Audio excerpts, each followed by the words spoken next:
The woman they sent away on the morning stage didn't bother to wave goodbye. She had learned years ago that goodbyes from people like that weren't worth the breath it took to answer them. Clara Pruitt watched from the window of the Mercantile as the Harmon family's carriage rolled out of Delwood, and she felt nothing that resembled grief.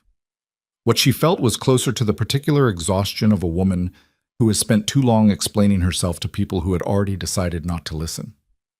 That was 3 years before Eliza Whitmore stepped off the westbound stage in Harlan's Crossing, Montana, on a Thursday morning in October when the wind had enough teeth to make a grown man reconsider his choices. What happened next was not what anyone planned, but then the things that change a life rarely are. The laughter started before she reached the bottom step. It wasn't the loud, theatrical kind that announces itself and dares you to respond. It was the worst kind, the low collective murmur that moves through a crowd like water finding its level, the kind where each person believes they're only smiling, only sharing something private with the person next to them. And somehow the sum of all those private smiles fills the whole street. Eliza heard it. She had been hearing variations of it for 31 years, and she had developed what she privately thought of as a second sense for it, the way some people can feel a change in weather before the clouds arrive. She heard it, and she set her traveling bag down on the wooden platform with the same deliberate care she would have used if the street had been perfectly silent, and she looked at the town of Harlan's Crossing with the same level of attention she gave everything she needed to understand. The town was not impressive. 2 parallel streets, a cluster of buildings that leaned into each other for support, a water trough that needed replacing. The mountains beyond it were impressive, the kind of enormous that makes a person feel simultaneously small and strangely calm, because nothing that large has any interest in your particular opinions. She noticed the mountains first, then she noticed the man standing at the edge of the platform. Colton Hayes was taller than she'd expected from his letters, and thinner, with the particular thinness of a man who works too much and eats too little and doesn't notice either. He wore a good coat that hadn't been brushed recently. His hat was pulled low against the wind, and his expression was one she recognized immediately because she had seen it on the faces of men at county fairs when they were presented with livestock that didn't match the description in the advertisement. He was recalculating. She could see it happening in real time. She didn't help him. She picked up her bag and crossed the distance between them with the same unhurried walk she used for everything, because she had learned a long time ago that hurrying toward people who were reconsidering you rarely improved the situation. "Mr. Hayes," she said. "Miss Whitmore." A pause that lasted approximately 1 beat too long. "You look well." It was such an obvious lie, delivered with such obvious effort, that she almost felt sorry for him. Almost. "I look exactly like I look," she said, "which is the same as I looked in the photograph I sent, so I imagine there's no real surprise here unless you were expecting something different from what I clearly showed you." Something shifted in his face, not warmth exactly, but a kind of recalibration, the way a man adjusts his footing on uneven ground. He hadn't expected that. Most people didn't expect directness from a woman who looked like her, and she had long since stopped finding that predictable. "The wagon's this way," he said. She followed him down the main street, and the laughter followed her. It came from the 2 men outside the feed store, who stopped their conversation and let their eyes travel over her with the particular insolence of men who believe their opinions are public property. It came from the woman in the green dress standing outside the dressmaker's shop, who said something quietly to her companion that produced a sharp sound of amusement. It came most audibly from the group of cowboys leaning against the hitching post in front of the saloon, one of whom, a broad-shouldered man with red in his beard and a quality of mean playfulness in his face, said something at full volume that she caught the end of, the words, "a cow," landing in the air with the casual cruelty of a man who had never been taught that words were things you were responsible for. Colton's jaw tightened. He didn't stop walking. Eliza didn't stop either. She filed the red-bearded man's face away in her memory with the same methodical care she gave everything worth knowing, and she kept walking. The wagon was at the far end of the street, a solid working vehicle with 2 horses who looked well kept. She approved of the horses. She reached up and let the nearer one smell her hand before she attempted to climb up, and she was aware of Colton watching this with an unreadable expression. "You know horses," he said. It wasn't quite a question. "I know most animals," she said, including people, which is the trickiest kind. He helped her up into the wagon without comment, and she settled herself with her bag across her knees, and they pulled out of Harlan's Crossing while what remained of the laughter faded behind them like smoke. She didn't look back. There was nothing there she needed. The road to Hayes Ranch was 11 miles of terrain that explained without a word what this country was and what it demanded from the people who chose to live in it. The land didn't soften for anybody. It went on in every direction with a kind of indifferent grandeur, beautiful in the way that doesn't particularly care whether you appreciate it, and Eliza spent the first several miles simply learning it. The way the grass moved, the way the ground changed color where the moisture ran differently, the way certain slopes held snow in shadow while the open ground had already dried. Colton drove in silence. She didn't mind silence. She had lived inside her own head long enough to find it comfortable company. After a while, he said, "The men are going to give you trouble." "I expect they are. Not because I told them to. I want you to understand that. I told them nothing except that I was bringing a wife home. And the problem is that the wife doesn't match what they imagined." He was quiet for a moment. "Something like that." "Is the problem going to be what they imagined," she said, "or what I actually do? Because those are two different problems." He looked at her sideways, and she could see him genuinely trying to figure her out, which she found more respectful than if he'd simply dismissed her. He was a man trying to be fair, she decided. Whether he was capable of it was a separate question. "The ranch is struggling," he said. It seemed to cost him something to say it. "I need you to understand that from the start. The past 2 years have been dry. We've lost cattle. The operation is... It's not what it was." "I know. I read your letters carefully." "You didn't say anything about it." "What would I have said? I wasn't going to offer advice through the mail to a man I'd never met about land I'd never seen. That would have been presumptuous. And now? Now I've seen the land for the past hour," she said.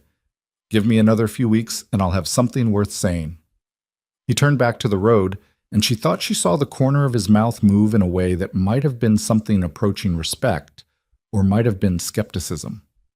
With men like him, the difference was often a matter of time. The ranch house was bigger than she expected, which told her something about how much the Hayes operation had once been worth. It was the kind of house that had been built with optimism, with the assumption that the good years would keep coming, and it showed its age now not in any single point of failure, but in the accumulated evidence of deferred attention. Paint that had weathered past the point of weathering gracefully, a porch step that had been reinforced with the wrong kind of wood, window frames that would need replacing before the next hard winter. She noticed all of it. She said nothing. What she said something about was the dog that came around the corner of the barn at a dead run the moment the wagon stopped.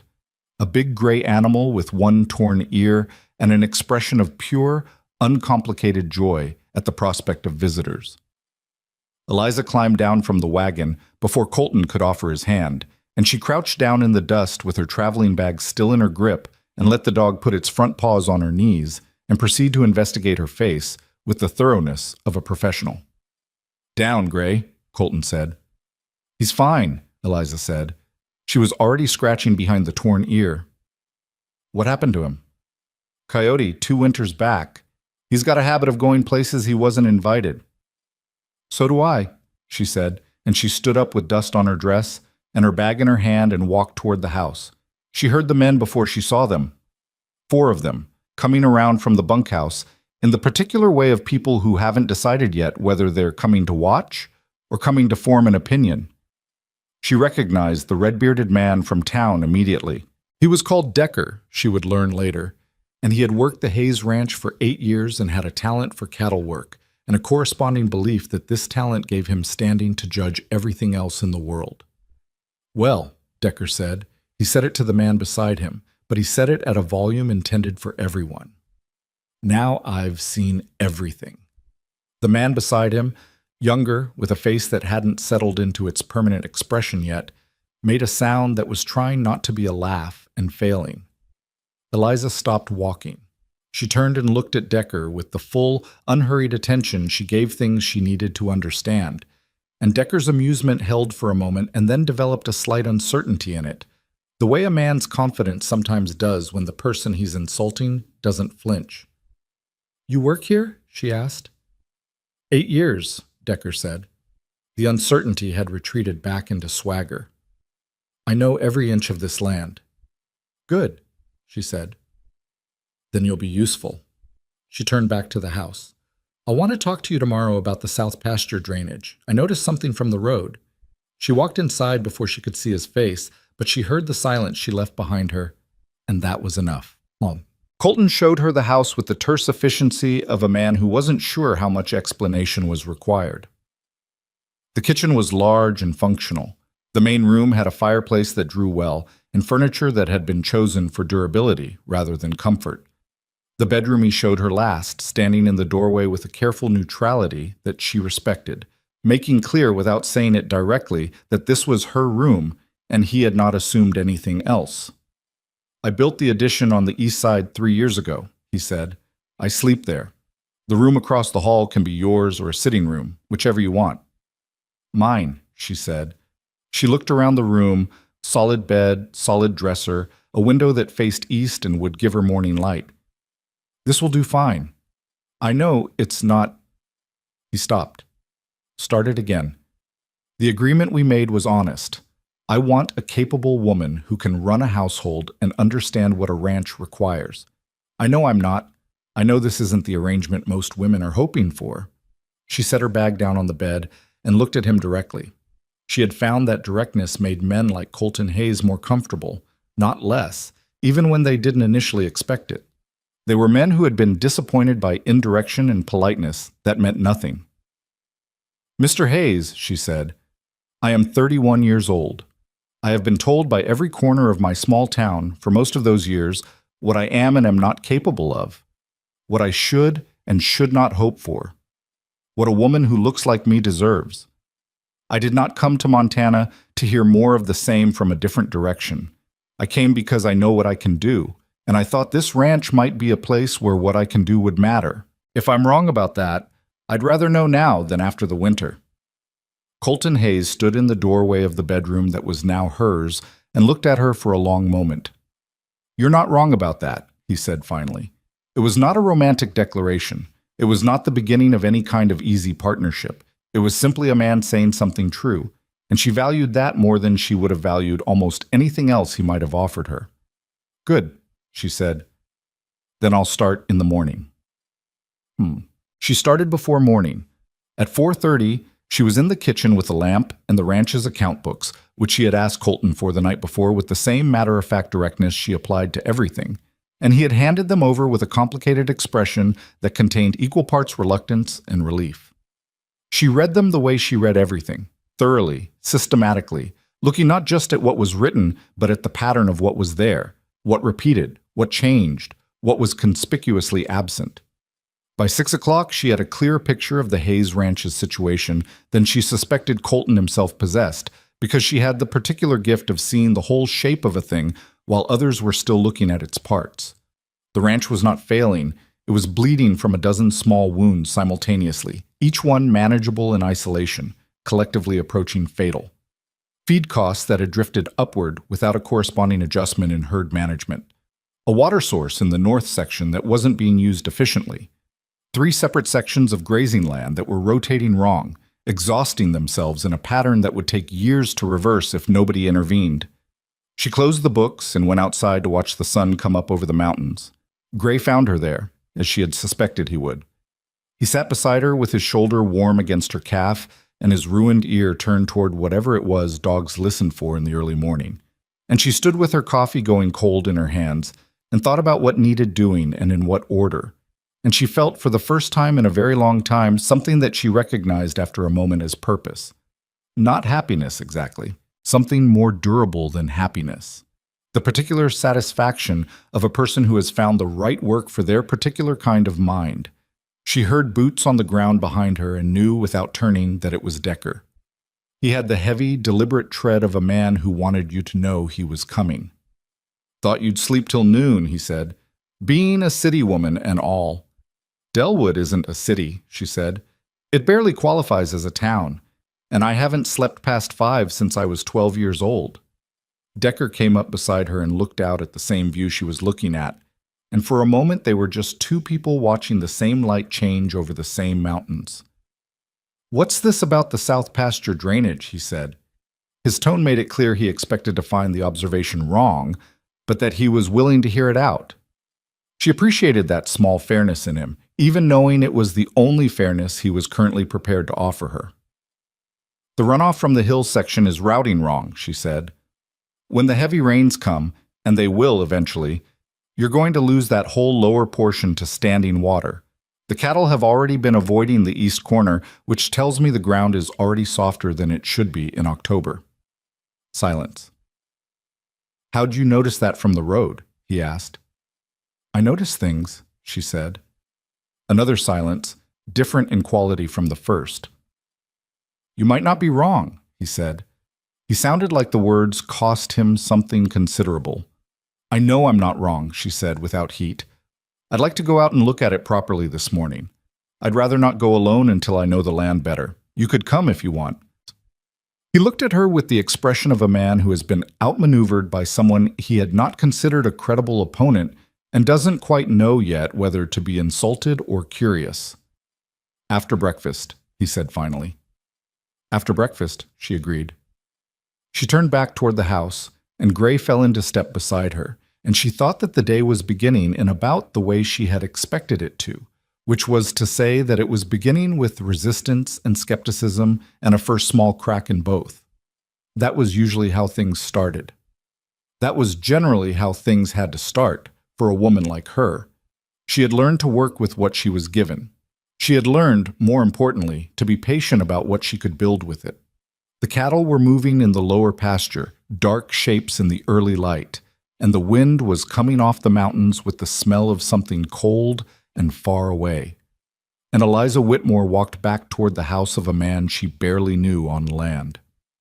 She was only beginning to understand. In a town that had laughed at her before she'd said a word, and she thought, "Good. Give me a winter. Give me one winter with this land and these books and these men who don't believe in her yet, and she would show them something worth believing in." She had been waiting her whole life to be somewhere that the work was big enough to need everything she had. She had finally found it. The south pasture was worse than she'd described it. Decker didn't say that, but she could tell he was thinking it by the way he crouched down at the edge of the soft ground and pressed his palm flat against the earth and held it there for a moment with the particular stillness of a man revising an opinion he hadn't wanted to revise. The ground gave under his hand in a way that October ground in Montana had no business giving. There was water under there that shouldn't have been under there, sitting in a layer below the surface like something waiting. 3 years, he said. What about 3 years? I've been watching this corner go soft for 3 years. He stood up and wiped his hand on his pants. Boss kept saying it was the natural wet season, that it would drain out. It's not draining because the slope of the hill section changed when that rockfall came through. She had seen the evidence of it from the road the day before. The way the topography had shifted in a subtle wrongness that most people wouldn't notice unless they were looking for it. The water that used to sheet off east is now collecting and seeping down into this corner instead. It's going to undercut the whole lower field if nobody redirects it. Decker looked at her with an expression that wasn't quite hostility anymore, but wasn't anything warmer yet. It was the look of a man standing at a threshold, deciding whether the door was worth opening. And you know how to redirect it. I know how to figure out how to redirect it, she said, which was a different thing. And she said it because it was true, and because she had learned that overclaiming was the fastest way to lose whatever ground she'd managed to gain. I'd want to walk the full hill section first, map where the water's coming from. Then we can talk about what needs to be done.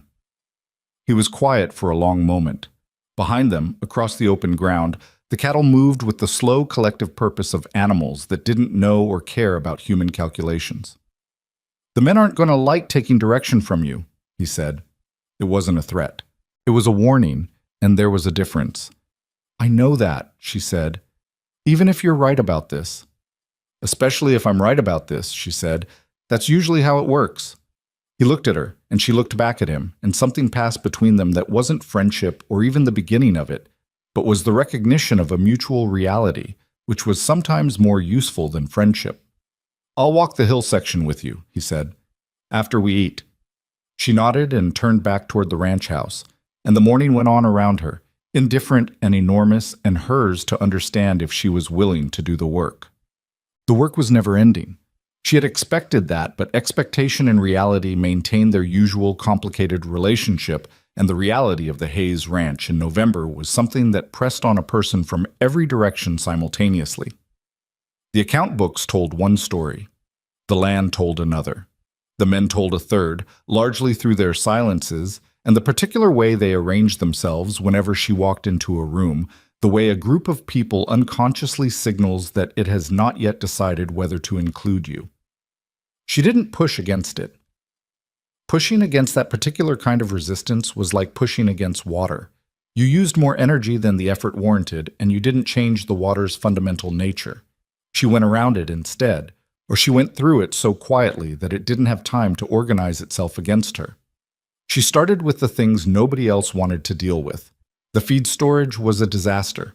Not catastrophically so, but in the accumulated, expensive way of things that had been managed adequately for years without anyone stopping to ask whether adequately was the right standard. She spent a full day going through it, cataloging what was there, identifying what was spoiling from poor rotation, calculating what had been wasted over the past season by the simple failure to use older stock before newer. By the end of that day, she had a number, and the number was large enough that she sat with it for a while before she brought it to Colton. He was in the barn when she found him, working on a piece of harness with the focused unhappiness of a man doing a task he doesn't particularly like because it needs to be done. He looked up when she came in. "The feed waste over the past year cost you approximately $43, she said. She set the paper with her calculations on the workbench beside him. "That's a conservative estimate. The actual number might be closer to 50. He looked at the paper. Then he looked at her. "How? "Rotation system," she said, "or the lack of one. The older stock goes first, always, and it gets dated when it comes in. It's not complicated, it just has to be done consistently." She paused. "I can set up the system, but someone has to maintain it, and it has to be one of the men, because I can't be in the feed storage every day and also do everything else I need to do." "Who do you want?" She thought about the younger man she'd seen around the bunkhouse, the one with the face that hadn't settled yet, who had laughed at Decker's joke but had looked away after, with the quick discomfort of someone who knows they've done something small and mean and doesn't feel good about it. There was potential in that discomfort. It meant he was still capable of shame, which meant he was still capable of being better than he'd been. "The young one," she said. "Hatch, I think they call him." Colton looked mildly surprised. "He's the least experienced man I have." "I know. That's partly why I want him. Experienced men have more habits to unlearn." A pause. Colton picked up the harness again, then set it back down. "All right," he said. "I'll tell him." She was almost out of the barn when he said, without quite looking up, "The south pasture. Decker told me what you found." She stopped. "What did he say?" "He said you were right about the drainage, and that he should have pushed harder on it 3 years ago." Another pause. "Decker doesn't say things like that lightly." "I know," she said. "That's why I told him first instead of you." She heard something behind her that might have been a short exhale of surprised recognition, and she walked out into the cold November air and let him sit with that. Hatch's full name was James Hatcher, and he was 22 years old and had come to Montana from Indiana with a specific idea about what ranch life would be, and had spent the past 11 months discovering that this specific idea had been wrong in almost every detail. He was not a bad worker. He was willing, he was physically capable. He paid attention when something was being explained to him. What he lacked was the particular confidence of a man who has been right about enough things to trust his own judgment. And Eliza recognized that deficit because she had spent years watching people confuse the presence of confidence with the presence of competence, and the absence of confidence with the absence of ability. She explained the feed rotation system to him once clearly, with the same direct attention she gave everything, and she watched him take it in with the focused anxiety of someone who wanted very badly to not get it wrong. "What if I'm not sure which batch came in first?" he asked. "That's what the chalk marks are for," she said. She showed him the marking system she'd devised. Simple. 2 strokes on the corner of each stored bale or sack, with the month indicated by position. If the marks are gone or unclear, you come find me. Don't guess. Guessing on this kind of thing is how waste happens. He nodded, looking at the system with an expression of someone who is realizing, for possibly the first time, that most problems have solutions if you think about them long enough. "Why are you showing me this?" he asked. She looked at him. "What do you mean?" "I mean—" He stopped, started again. "Decker's been here 8 years. The others have been here longer than me. Why me?" "Because Decker already has 8 years of ways of doing things," she said. "And because you looked embarrassed after you laughed at me on my first day, which tells me you have the sense to know when you've been unkind." His face went red from his collar to his hairline. It was the comprehensive, total blush of a young man caught accurately. "I didn't mean—" "I know what you meant and what you didn't mean," she said. "That's not why I'm telling you. I'm telling you because embarrassment about unkindness is more useful than I'll explain, and you should hold on to it instead of burying it under whatever the other men think you should be. Now." She picked up the chalk. "Do you understand the system, or do you want me to go through it again?" He understood the system, and he maintained it with a diligence that she noticed and that she made sure Colton noticed too, in the same quiet way she did everything. Not loudly, not making a production of it, but present, steady, real. Hooked. December came with the particular cruelty of a Montana winter that hadn't made up its mind yet.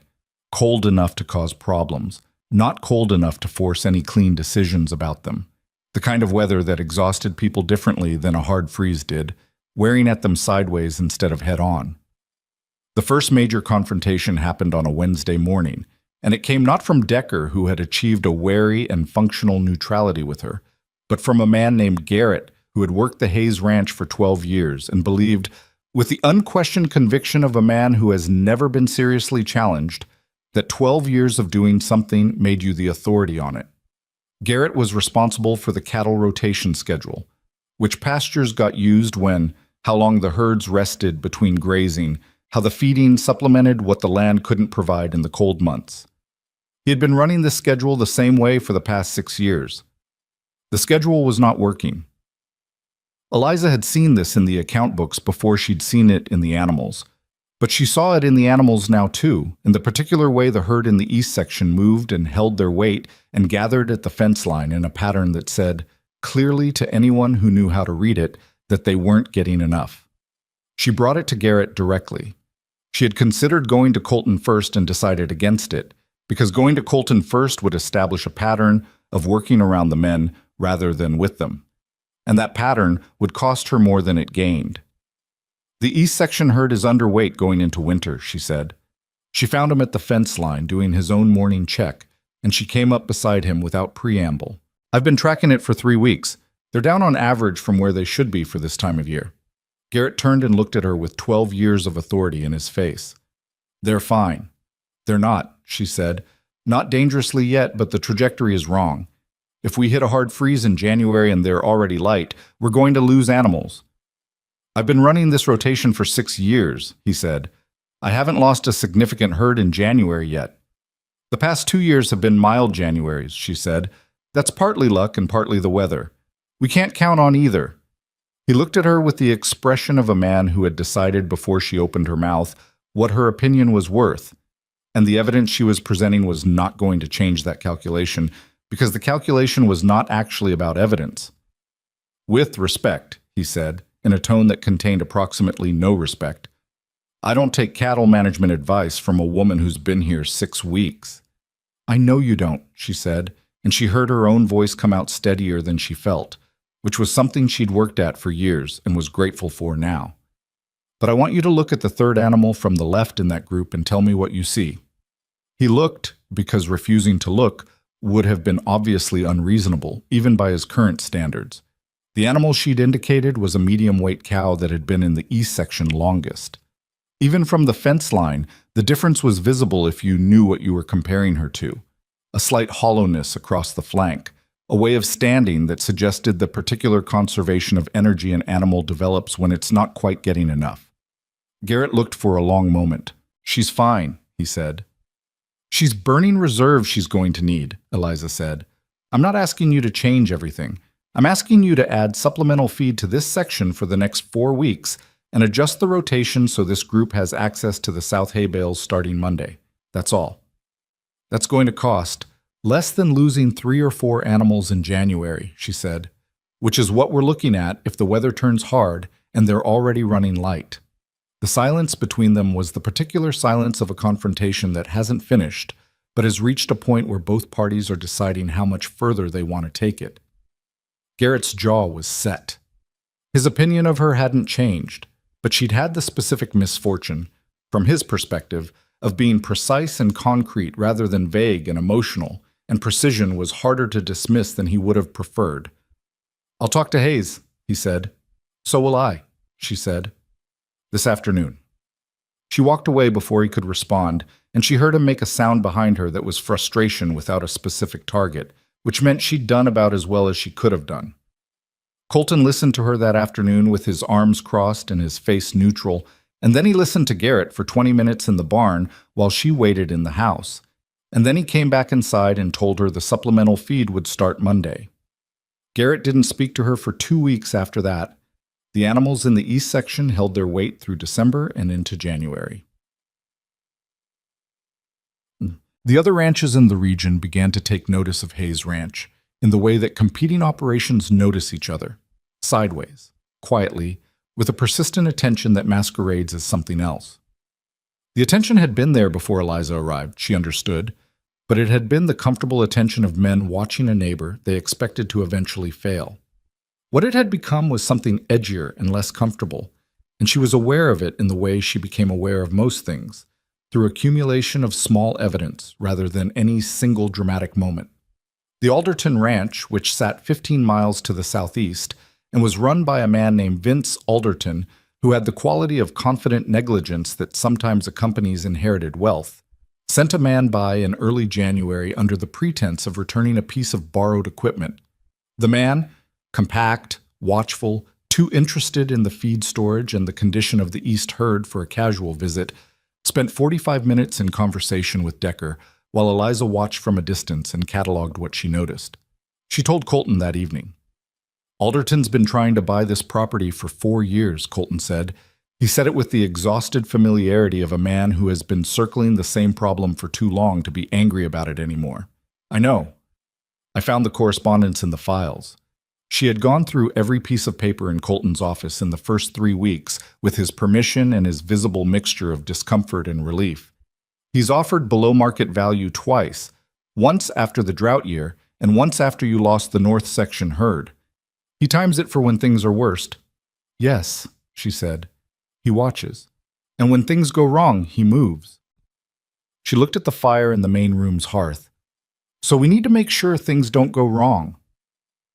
Things go wrong on a ranch, Colton said. That's the nature of it. Not things that can be prevented, she said. He looked at her. You can't prevent everything. No, she agreed, but I can prevent enough of the things that have been going wrong here.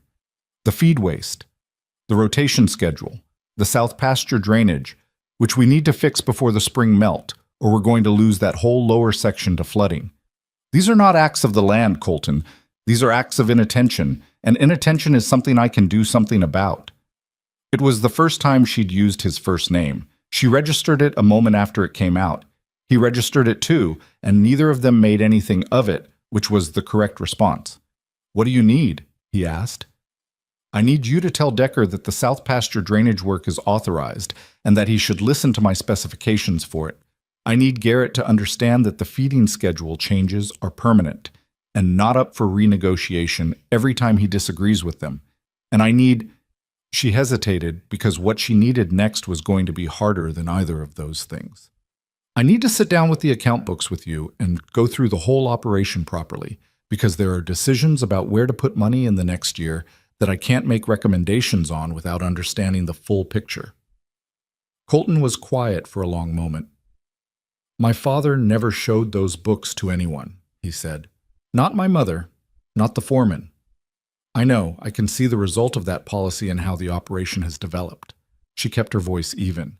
You can say no. But if you say no, you should understand that I'm going to be operating with incomplete information, and the quality of what I can do will reflect that.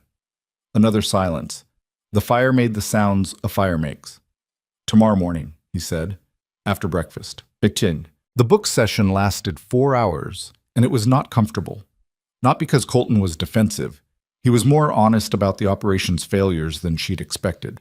But because 4 hours of looking clearly at all the ways a thing has been going wrong is not a comfortable experience for the person most responsible for allowing it to go wrong, and she was careful throughout to look at the numbers and not at his face, because she didn't need to see what was on his face to do the work she was doing. What emerged from those 4 hours was a picture more complicated than the one she'd constructed from the portions of the record she'd had access to before. The Hayes Ranch had not simply been unlucky. It had been systematically underfunded in the areas that would have prevented its losses and systematically overspent in the areas that produced the appearance of prosperity, better horses, better tack, better equipment, while the foundational operations that determined whether the cattle thrived went under-prioritized year after year. Your father believed in the visible things, she said, not as a criticism but as an observation, because understanding the pattern mattered more than assigning blame for it. He believed people judged you by what they could see, Colton said. He said it without bitterness, but with a tiredness that had years behind it. They do, she said, but what they see eventually reflects what's underneath, whether or not you want it to. She had made a list as they went, not prescriptions yet, just the diagnostic mapping of everything that needed attention and in what order, the way you had to understand a disease before you could treat it. 22 items. She looked at the list and then looked at Colton and said, "This is not a short-term project." "No," he said. "Some of these things will take 3 years to show results." "I know." "You're willing to do that?" He looked at her across the table, covered in papers and ledgers and her careful notes. "I married you," he said. "I think that answers the question." It was a strange kind of declaration, and not a romantic one, and it was more honest than most romantic ones she'd heard described. She thought about that for a moment, and then she gathered the papers into order and said, "All right, let me show you where I want to start." February brought the hard freeze that Eliza had calculated would come, and the East Section herd went into it with the weight they needed and came through it without losses, while the Garner Ranch 12 miles north lost 8 animals in a single week. She heard about the Garner losses from Hatch, who had started talking to her the way young men talk to the first adult who treats their observations as worth something, in bursts, with the slightly disorganized energy of someone who has been saving up things to say. "Garner lost 8 head, he said, catching her on her way to the barn one morning. "That's almost $200. "I know," she said. "Decker says our East herd is in better shape than he's seen in 4 years. She didn't say anything, but she filed the information about Decker's observation and made a note to mention it to Colton in a way that gave Decker appropriate credit, because credit mattered to men like Decker, and she had learned to deploy it deliberately. "Can I ask you something?" Hatch said. "You're going to anyway. How did you know the East herd was going to be in trouble if we didn't supplement?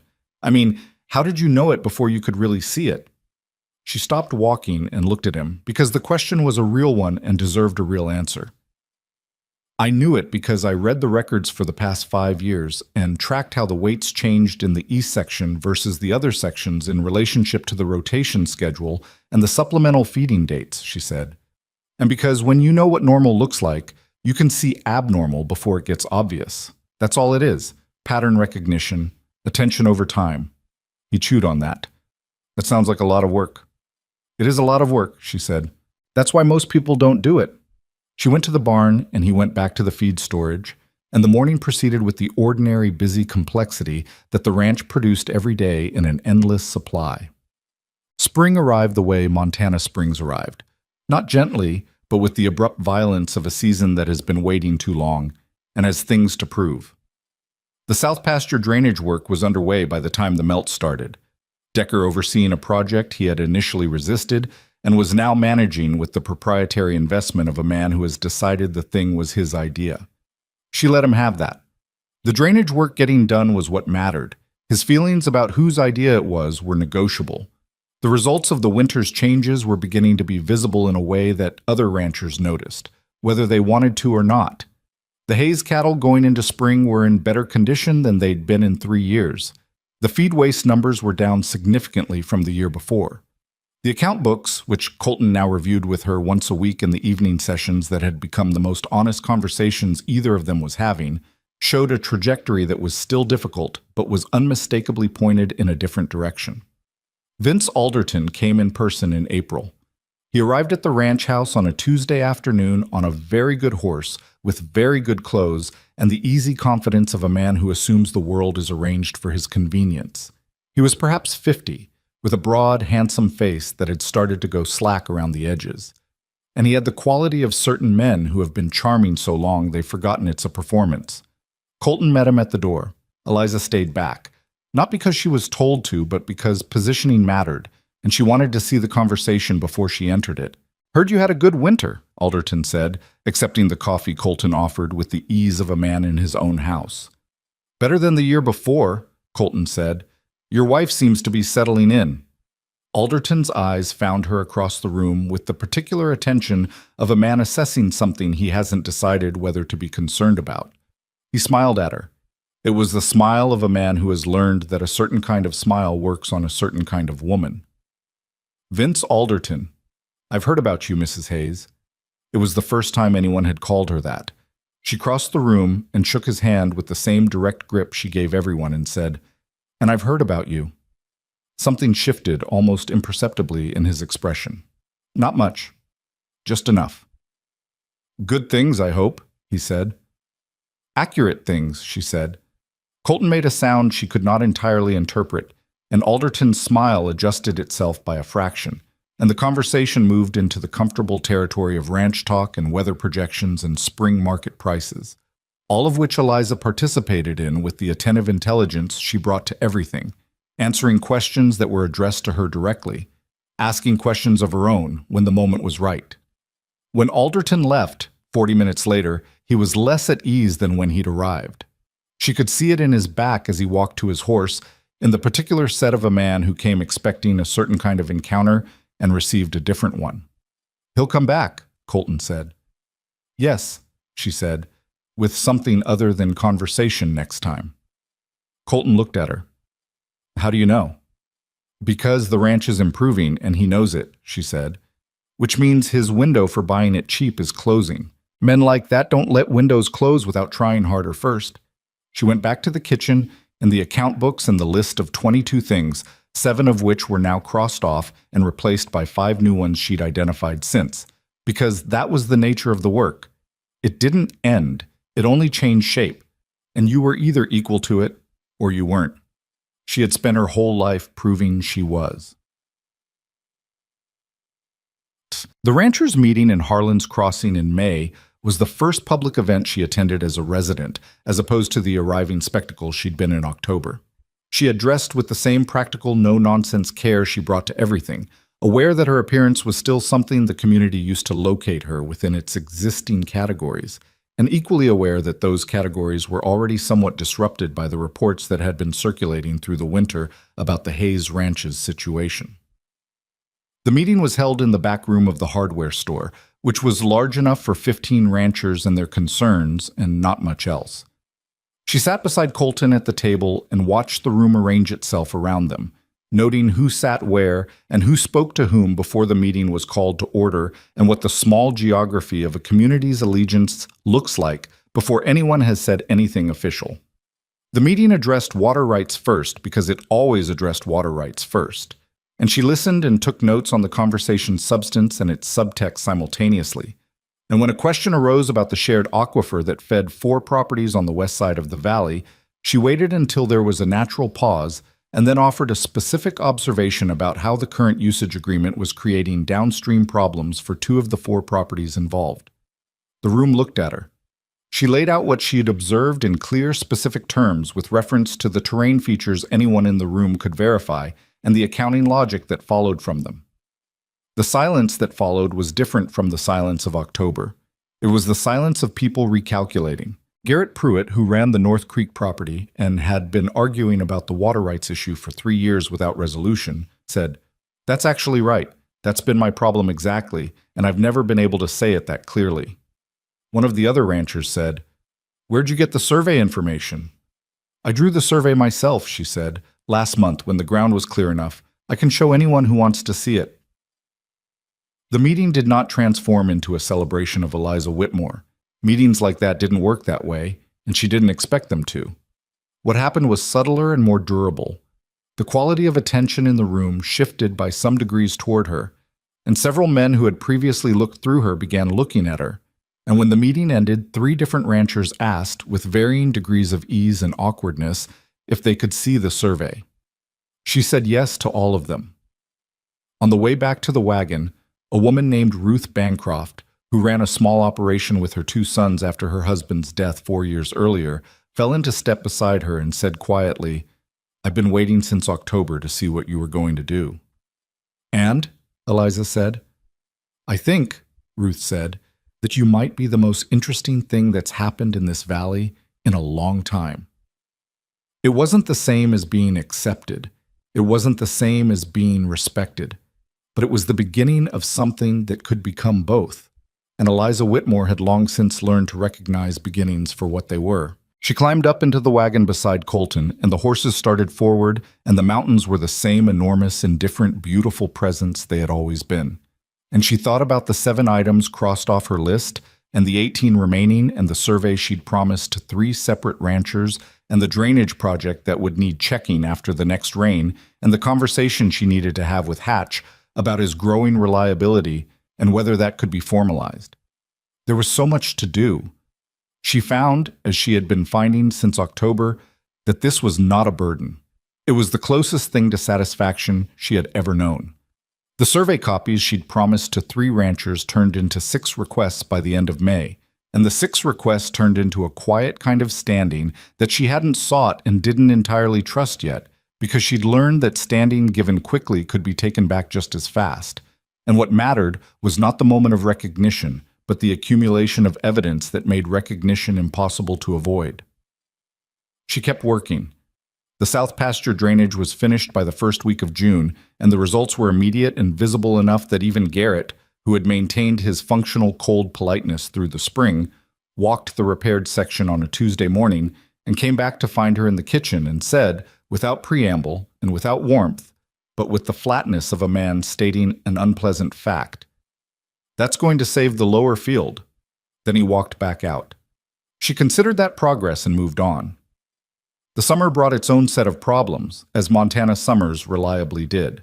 The grass in the north section came in thinner than projected, which meant adjusting the grazing rotation she'd worked out over the winter, which meant a week of renegotiation with Decker about timing and with Garrett about supplemental feeding protocols, which meant 2 men who had reached a working peace with her were now simultaneously irritated about different aspects of the same problem, and she was navigating both irritations without letting either of them know she was navigating both simultaneously. Colton watched this with an expression she'd come to recognize. The particular thoughtful attention of a man who is revising his understanding of something on an ongoing basis and finding the revision uncomfortable but necessary. "You're managing them," he said one evening. He said it not accusatorially, but with the wondering quality of someone naming a thing they've observed without fully understanding it. "I'm working with them," she said. There was a difference, and she meant it. "Decker came to me yesterday," Colton said. "He said the new rotation schedule is working better than the old one. He said it like it was his observation, like he'd figured it out himself." "He did figure it out," she said. "I gave him the data. He's the one who understood what it meant for the north section terrain because he knows that terrain better than I do. He contributed something real to the solution." Colton was quiet for a moment. "You did that on purpose. Gave him enough of the problem that he could feel ownership over the answer. Is that a question?" "No," he said. "It's not." She looked at him across the evening light in the main room, and she thought that this was one of the things she had not expected about Colton Hayes. That he was genuinely trying to understand, not to challenge or diminish, but because understanding mattered to him in a real way, and that quality was rarer than she'd have guessed from his letters. "My father would have just told them what to do," he said. "I know. I can see what that cost." The men respected him. "The men feared him," she said, "which is a different thing, and it works until it doesn't." He sat with that. Outside, the long Montana summer evening was refusing to go dark, the sky holding its light with the stubbornness of a season that knew it was temporary. Oh. Vince Alderton came back in July, as she had predicted he would, and this time he came with something other than conversation. He came with a legal document. She didn't see it immediately. What she saw first was Colton's face when he came in from the yard on a Thursday afternoon. And Colton's face had a particular quality she'd learned to read over 8 months of living in the same house as him. The tightness around the jaw that meant something had gone wrong in a way that couldn't be immediately fixed. Alderton's filed a water rights claim, he said, on the creek that feeds the north section. She set down what she was holding. Show me. The document was 4 pages of territorial legal language that had been written by someone who knew exactly what they were doing, which was to say it was written to be technically accurate while creating an impression that required very careful reading to verify or contradict. She read it once quickly and once slowly and then set it on the table. This is based on the original 1869 survey, she said. Which predates our water usage documentation by 6 years, Colton said. He was standing with his arms crossed, which was his version of being at the edge of something he couldn't quite hold back. If that survey stands, Alderton has a legitimate claim to divert 30% of the creek flow. The 1869 survey is wrong, she said. He looked at her. How do you know? Because I've walked that creek from the source to the property line, and I know where the water comes from, and I know what the actual watershed boundary is, and it doesn't match what's described in the 1869 document. She picked up the paper again. The original surveyor made an error on the northeast corner, or didn't make an error. She looked up. This might have been intentional from the beginning. The silence that followed had a different quality than their usual silences. That would mean, Colton stopped. That would mean someone with money and influence arranged the original survey to leave a legal opening that could be exploited later, she said. I'm not saying that's what happened. I'm saying it's possible, and either way, the document is wrong about the watershed boundary, and I can prove it. With your survey. With my survey and with the physical evidence of the terrain, which doesn't change because a piece of paper says it should, she looked at him steadily. We need a lawyer. A good one, not the nearest available one. That's going to be expensive. Less expensive than losing 30% of the North Creek water, she said, which is what happens if Alderton wins this. Colton uncrossed his arms. He had the look of a man who has been carrying a weight for a long time and is deciding whether to set it down or shift it to the other shoulder. There's a man in Helena, he said, James Crow. He handled a water dispute for the Sutton family 3 years ago. Won it. How long would it take to get him here? 2 weeks, maybe 3. Then write him today, she said, this afternoon. The 2 weeks before James Crow arrived from Helena were not quiet weeks. Word of Alderton's claim moved through the valley the way everything moved through small communities, fast, imprecise, and loaded with the particular freight of people's existing opinions about the parties involved. Some ranchers took it as confirmation of what they'd always suspected about Alderton.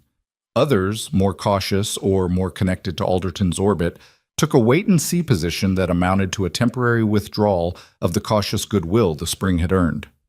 Ruth Bancroft came by on a Saturday with a jar of preserves that was clearly a pretext, and a face full of the particular concern of a woman who has navigated difficult situations and recognizes when another woman is in one. People are talking, Ruth said, sitting at the kitchen table with her coffee. I know, Eliza said. Some of them are saying Alderton has documentation that goes back 50 years, that the Hayes family never had legal standing on the North Creek to begin with. Some of them are wrong, Eliza said. Ruth looked at her with the direct attention of a woman who doesn't waste time on indirection. Can you prove it? Yes. How sure are you? Eliza thought about the creek and the watershed and the terrain she had walked in every weather condition since October, the notes she'd made, the measurements, the way water moved over land that didn't lie about where it came from. Certain, she said. Not almost certain, certain. Ruth nodded slowly. Then I'll tell people that. You don't have to do that. I know I don't have to. Ruth set down her coffee. You came here in October and half this valley laughed at you. And inside of a year, you've surveyed the watershed, saved the Garrett boys' cattle rotation, fixed the south pasture that's been a problem since Hayes Sr. was alive, and produced a water rights analysis that 3 ranchers have told me is the clearest thinking on the aquifer issue they've ever seen. So when I say I'll tell people that, I mean I'll tell them because it's true. And because this valley has a long history of letting Vince Alderton do things that benefit Vince Alderton while everyone else stands around waiting for someone else to object. It was the longest speech she'd heard Ruth Bancroft make. She felt the weight of it settle somewhere inside her chest, not as sentiment exactly, but as something more structural, the particular feeling of not being alone in a situation where you had expected to be. "Thank you," she said. "Don't thank me," Ruth said. "Win the case." To my son. James Crow arrived on a Wednesday evening in August, having ridden from Helena in the kind of focused, purposeful haste that suggested he'd found the case interesting, which Eliza had counted on because interesting cases got better attention than routine ones. He was a compact, deliberate man of about 45 with ink-stained fingers and the particular quality of stillness that very active minds sometimes wear as a surface. He listened to Colton's account of the situation without interrupting, and then he listened to Eliza's account with the same quality of attention, and then he looked at her survey for a long time. "You drew this yourself," he said. "Yes." "Using what methodology?" She explained the methodology in precise detail, including the tools she'd used, the reference points she'd established, and the way she'd cross-checked her measurements against 2 visible landmark features that would appear in any competent survey of the area. Crow asked 3 specific technical questions. She answered all 3 correctly, and he knew she had answered them correctly, which was visible in the way he looked at her after the 3rd one with an expression that contained genuine reassessment. "The 1869 survey," he said. "Tell me what you believe is wrong with it." "The northeast corner marker is placed 60 feet south of where it should be based on the actual watershed divide," she said.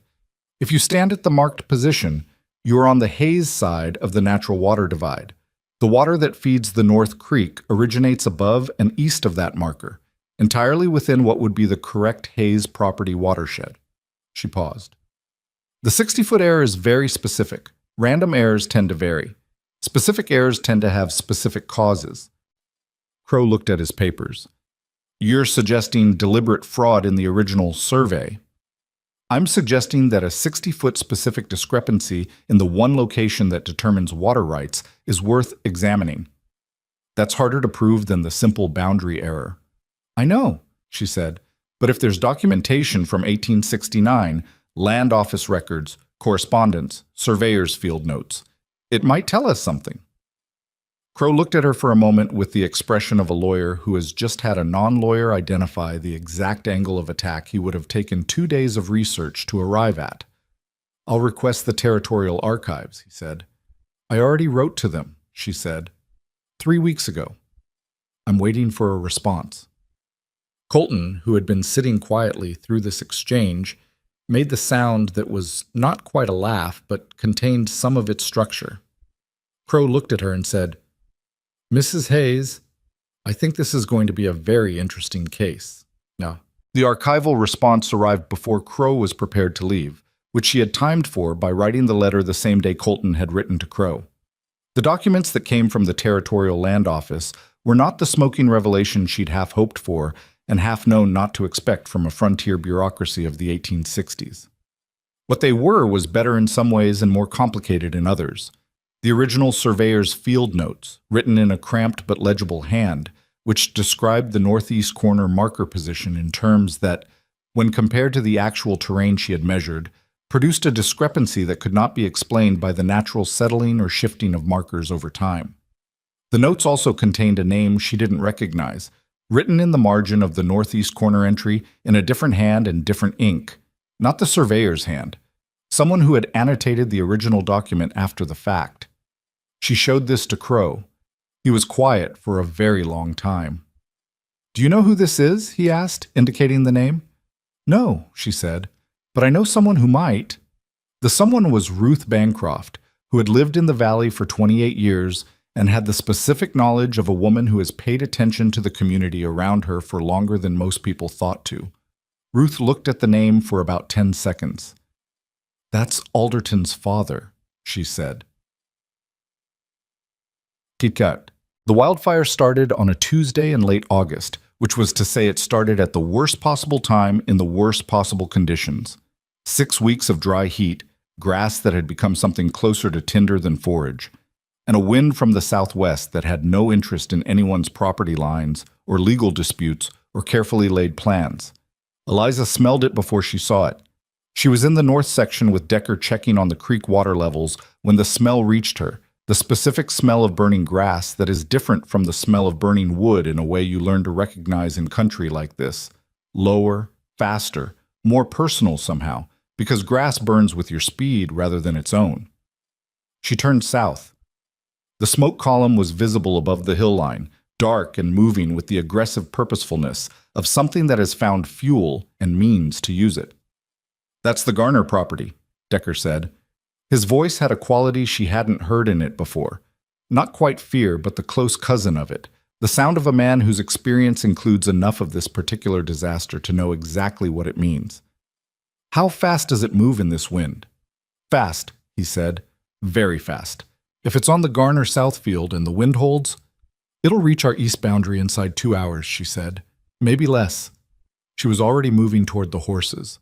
The ride back to the main compound was the longest 11 minutes she could remember. She was calculating the whole way.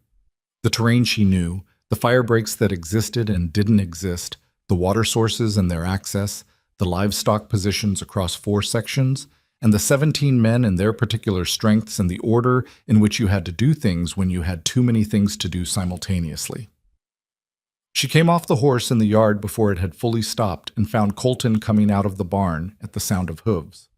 "Fire," she said. "Garner's Southfield. Moving northeast in this wind. We have 2 hours, maybe less, to the east boundary." His face did the thing she'd seen it do twice before when something serious arrived. It simplified, distilled, became very still. "What do we need?" he said. She told him. She had been telling him in her head for 11 minutes, and it came out clear and ordered and fast. The east herd needed to move to the west paddock immediately, every man available for that now.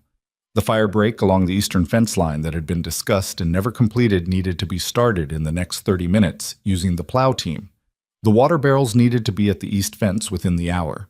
The hay storage nearest the east boundary needed to be moved or at minimum wet down. "The fire break isn't finished," Colton said. "It's barely started." "I know. It doesn't need to be finished. It needs to be wide enough." She was already moving. "Decker knows where the break needs to go. I'll take Hatch and 2 others for the hay storage. You take Garrett and start the herd move." "Eliza," she turned. "The break won't stop it," he said. "If the wind holds, a partial break won't—" "I know," she said. "That's why we're also going to use the creek bed." He looked at her. "The north fork of the creek runs along 30 yards of the east boundary before it cuts away," she said. "If we can drive the fire to that section of the boundary and not the dry sections north and south of it, the creek bed acts as a natural break, which means I need Decker on the fire break pushing the fire line south, not letting it spread north of where the creek runs." Colton stood for exactly 2 seconds, which was long enough to run the terrain in his head the way she had run it all through the ride back. "That could work," he said. "It has to work," she said, and she turned and found Hatch coming out of the bunkhouse at a run, because the smoke was visible now from the compound, and the men had already understood that something was happening. The next 90 minutes had the particular quality of crisis time, which moved simultaneously too fast, and with the stretched-out clarity of moments that you will remember in specific detail for the rest of your life. She moved through them with the focused absence of anything except the immediate task that she had discovered was her mind's default setting when the situation was serious enough. Fear was there, she was not foolish enough to pretend it wasn't, but it was behind the work rather than in front of it, fuel rather than interference. The hay storage move was brutal physical work in air that was already beginning to carry the smell of smoke more thickly, and Hatch worked beside her without complaint, and without the paralysis that sometimes took young men in situations they hadn't been trained for, moving bale after bale with the grim, concentrated energy of someone who had decided what he was going to be in this moment and was being it. Halfway through, she looked up and saw the fire line. It was visible now above the eastern hill, orange and moving with a speed that was not abstract anymore. It was here. It was real. It was the specific embodiment of everything she had calculated and needed to be correct about. Faster, she said. They moved faster. Decker had the plow team on the fire break, and she could hear the horses and the earth-turning sound of the plow from where she was. And she made herself not watch because watching it wouldn't make it go faster, and the hay storage was her job right now, and she had to trust that Decker was doing his. Trust was hard. She had learned it was hard for her specifically because trust required ceding control over outcomes, and she had survived her life largely by maintaining as much control as she could over as many variables as possible. Trusting Decker required her to believe that she had read him correctly, that the wary respect that had developed between them over 8 months was real and not performed, that when the fire was on the horizon and the work was urgent and hard, he would push that plow team to the limit of what the horses could bear. She had to believe it. She believed it. The hay storage was moved and wet down by the time the fire reached the eastern fence line, and the fire break was not complete. It was not even close to complete in the way she would have wanted, but it was wide enough in the right places, and the fire hit the broken ground and stumbled, and in the stumbling it shifted south the way she had needed it to shift, and it ran south along the partial break toward the section of the boundary where the creek ran. She was at the east fence when it happened. She had put herself there because she needed to see it, and because there were decisions that might need to be made in the next few minutes that she couldn't make from a distance. The fire reached the creek bed. The creek bed held. Not cleanly, nothing about a wildfire is clean. And there were 3 places along the boundary where embers carried across and started small secondary fires on the haze side that the men spent the next 2 hours beating out with wet sacking and dirt and the specific desperate energy of people who know what losing would mean. One of those secondary fires got within 40 yards of the outer barn before Garrett and 2 others put it down with the grim efficiency of men who have decided they are not going to lose this particular fight. But the main fire line held at the creek, and the Hayes Ranch held. When it was done, when the smoke had thinned from black to gray to the pale exhausted haze of a fire that has used up what it came for, she sat down on the ground beside the east fence with her back against a post and her hands in her lap, and she was aware, distantly, that she was shaking. Not from fear, which had already metabolized into something else during the work. From the particular aftermath of extreme concentrated effort, the body's belated reminder that it had been asked to do something significant and had done it, and was now presenting its bill.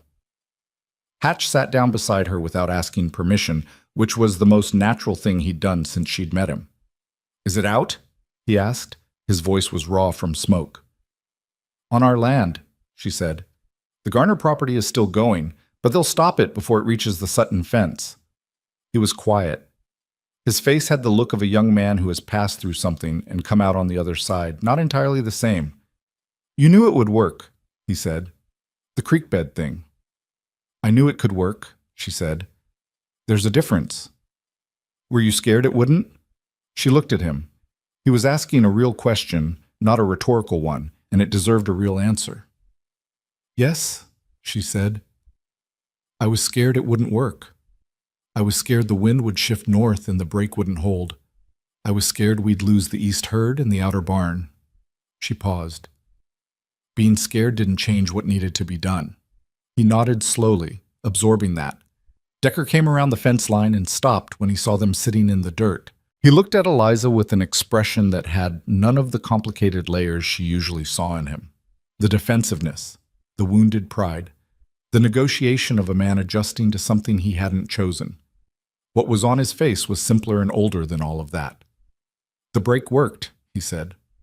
"You worked it," she said. "You drove that plow line in the right direction at the right speed. That was yours." He stood there for a moment. "I've been doing this 20 years, he said. "I never thought to use the creek bed as a backing point. I never thought of it." "You hadn't mapped the boundary the way I did," she said. "You knew the land better than I did in a dozen ways. I just had a different piece of it." He looked at her, and what was on his face then was not the wary, neutral respect of the past months. It was something else, something that had been earned in the smoke and the fire and the 90 minutes of brutal work, something that didn't need a name to be real. He nodded once and walked away, and she leaned her head back against the fence post and closed her eyes. The news traveled. The way news traveled in that valley, which was to say it traveled fast and it traveled wide. And what it said when it arrived at other ranches and in the back rooms of Harlan's Crossing's establishments was this: the Hayes Ranch had survived the Garner Fire when 3 other properties on the eastern edge had taken losses, and it had survived because of decisions made by Eliza Hayes in the 90 minutes between spotting the smoke and the fire reaching the fence line. Nobody who told this story told it with the quality of amazement they would have used 6 months ago. What had changed was not the respect. Respect that was new had its own particular texture of surprise in it, but the quality of it, which had become something closer to the respect given to someone who has demonstrated a pattern over time. And the pattern has become undeniable. Vince Alderton heard the story at the hardware store 2 days after the fire, from a rancher who had ridden out to see the burn line and the fire break and had come back with the detailed account that people in that community carried as a kind of currency. Alderton listened with the particular quality of attention of a man who is recalculating something he thought was settled. What he was recalculating was whether the legal challenge he had filed was going to accomplish what he had intended it to accomplish, which was to weaken the Hayes operation to the point where a purchase offer became attractive rather than insulting. What he had not calculated for was a woman who had mapped the watershed and identified the flaw in the 1869 survey and found his father's name in the margin of the original field notes, and shared all of this with a Helena lawyer who had already requested a formal review from the Territorial Land Office. He had not calculated for Eliza Whitmore at all. That miscalculation was going to cost him something, and the question was not whether he would pay it, but when. James Crow sent word from Helena in the first week of September, 3 weeks after the fire, and the word was not what Alderton had been hoping for. The Territorial Land Office had agreed to open a formal review of the 1869 survey based on the discrepancy between the field notes and the placed marker, and pending the outcome of that review, Alderton's water rights claim was suspended. Suspended, not dismissed. Crow was careful to be precise about the distinction, and Eliza was careful to understand it precisely, because she had learned that there was a difference between a fight being interrupted and a fight being over, and the difference mattered for how you prepared for what came next. "He's not done," she said to Colton when they read Crow's letter together in the evening. "No," Colton agreed. "The review could take months. He's going to use that time." To do what? She thought about Alderton at the hardware store, at the ranchers' meeting, in her kitchen in April with his good clothes and his practiced smile and his assessment of her that had recalibrated itself in a way she'd seen and he hadn't known she'd seen. To find another angle, she said. The water rights challenge was his first move, not his only one. He's been trying to acquire this property for 4 years. He doesn't give up on things. Colton looked at her. Neither do you. She looked back at him, and there was a moment, the kind of moment that accumulates in a life between two people who are learning each other slowly through shared difficulty rather than through the easier grammar of romance, where something settled between them that hadn't been there before. Not tenderness exactly, something more useful than tenderness. The particular recognition of two people who have been through something hard together and have come out of it knowing each other in a way that cannot be undone. No, she said, I don't. She folded the letter and set it on the table beside the account books and the survey copies and the growing stack of papers that documented a year of work, and she looked out the window at the land that she had been learning and fighting for since October, the land that had asked everything of her and given her something she hadn't had a name for until she found it here. Tomorrow there would be more work. There would be Alderton's next move to anticipate, and Crow's review to support with additional documentation, and the fall preparation to oversee, and the account books to go through with Colton for the quarterly reckoning. There would always be more work. She had discovered exactly the right person for it. Alderton's next move came not from the direction she'd been watching. That was the thing about men like Vince Alderton.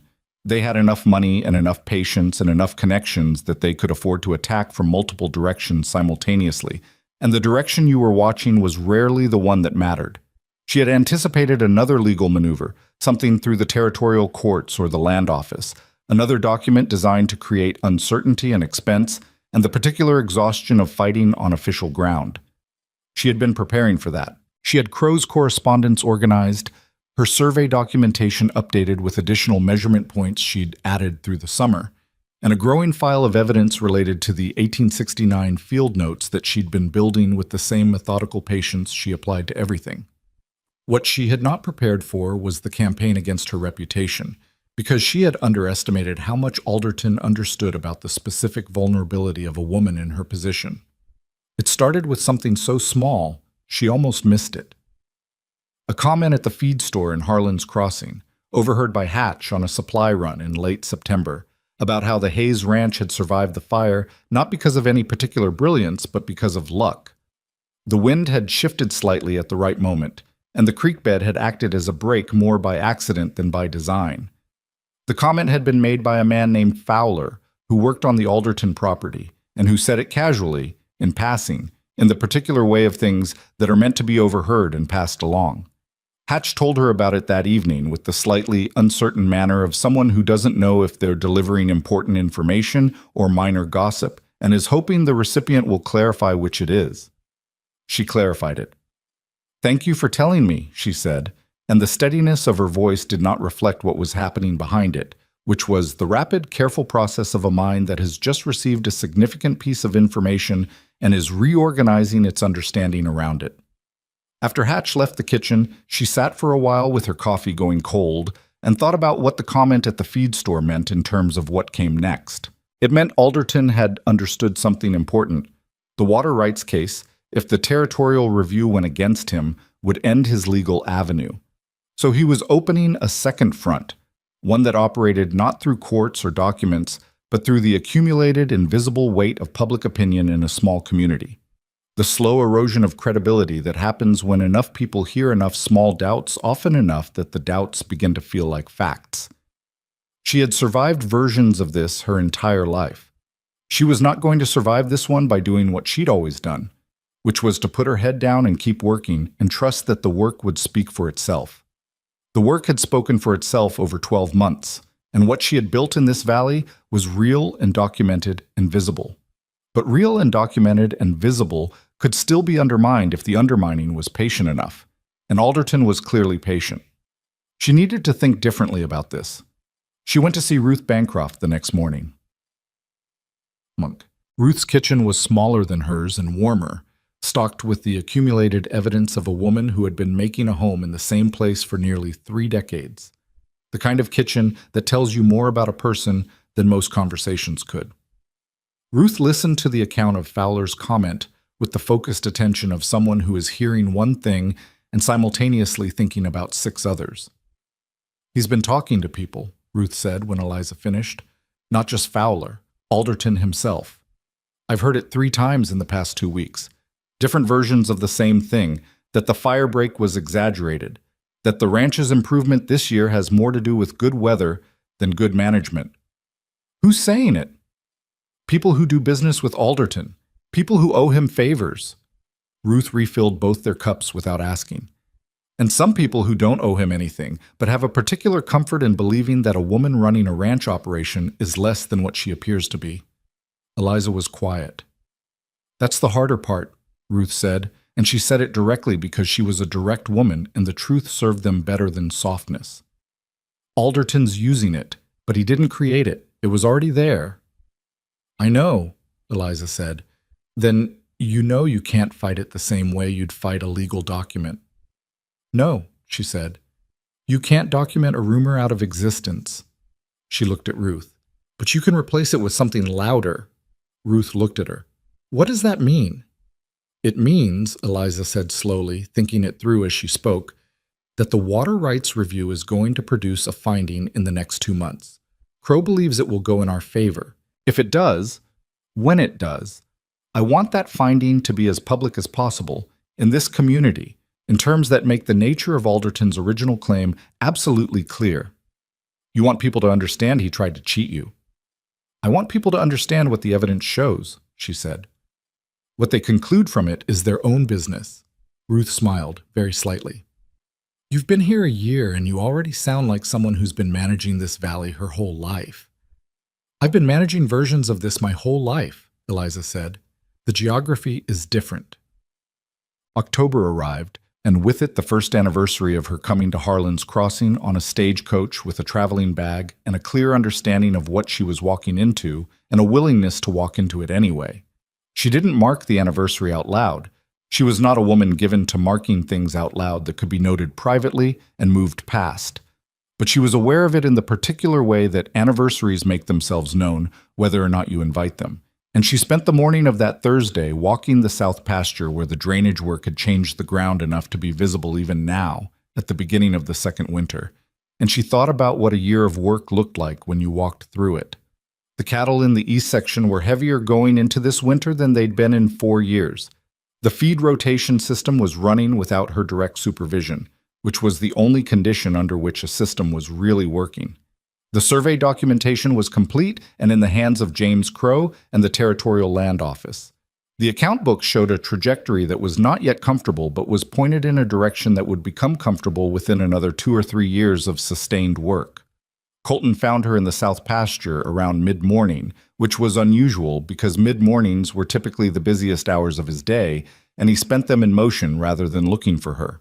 She knew something had happened before he said anything, because she had learned to read the specific quality of his silences by now, and this one had weight in it. "Crow sent word," he said. She waited. The land office completed the review. He stopped, started again. The quality of his voice was strange. Not distressed, not relieved exactly, but the voice of a man who has received news so significant that his emotional system hasn't fully processed what feeling to produce yet. The 1869 marker is officially declared erroneous. The northeast corner is being reestablished at the correct watershed position. He looked at her. Alderton's claim is dismissed. Not suspended. Dismissed. She stood in the south pasture with the November cold coming off the mountains and the cattle moving in the distance and the knowledge of what this meant settling into her slowly because she had learned not to receive important news too fast, not to let herself feel it before she'd understood it. "The name in the margin," she said. "Alderton's father."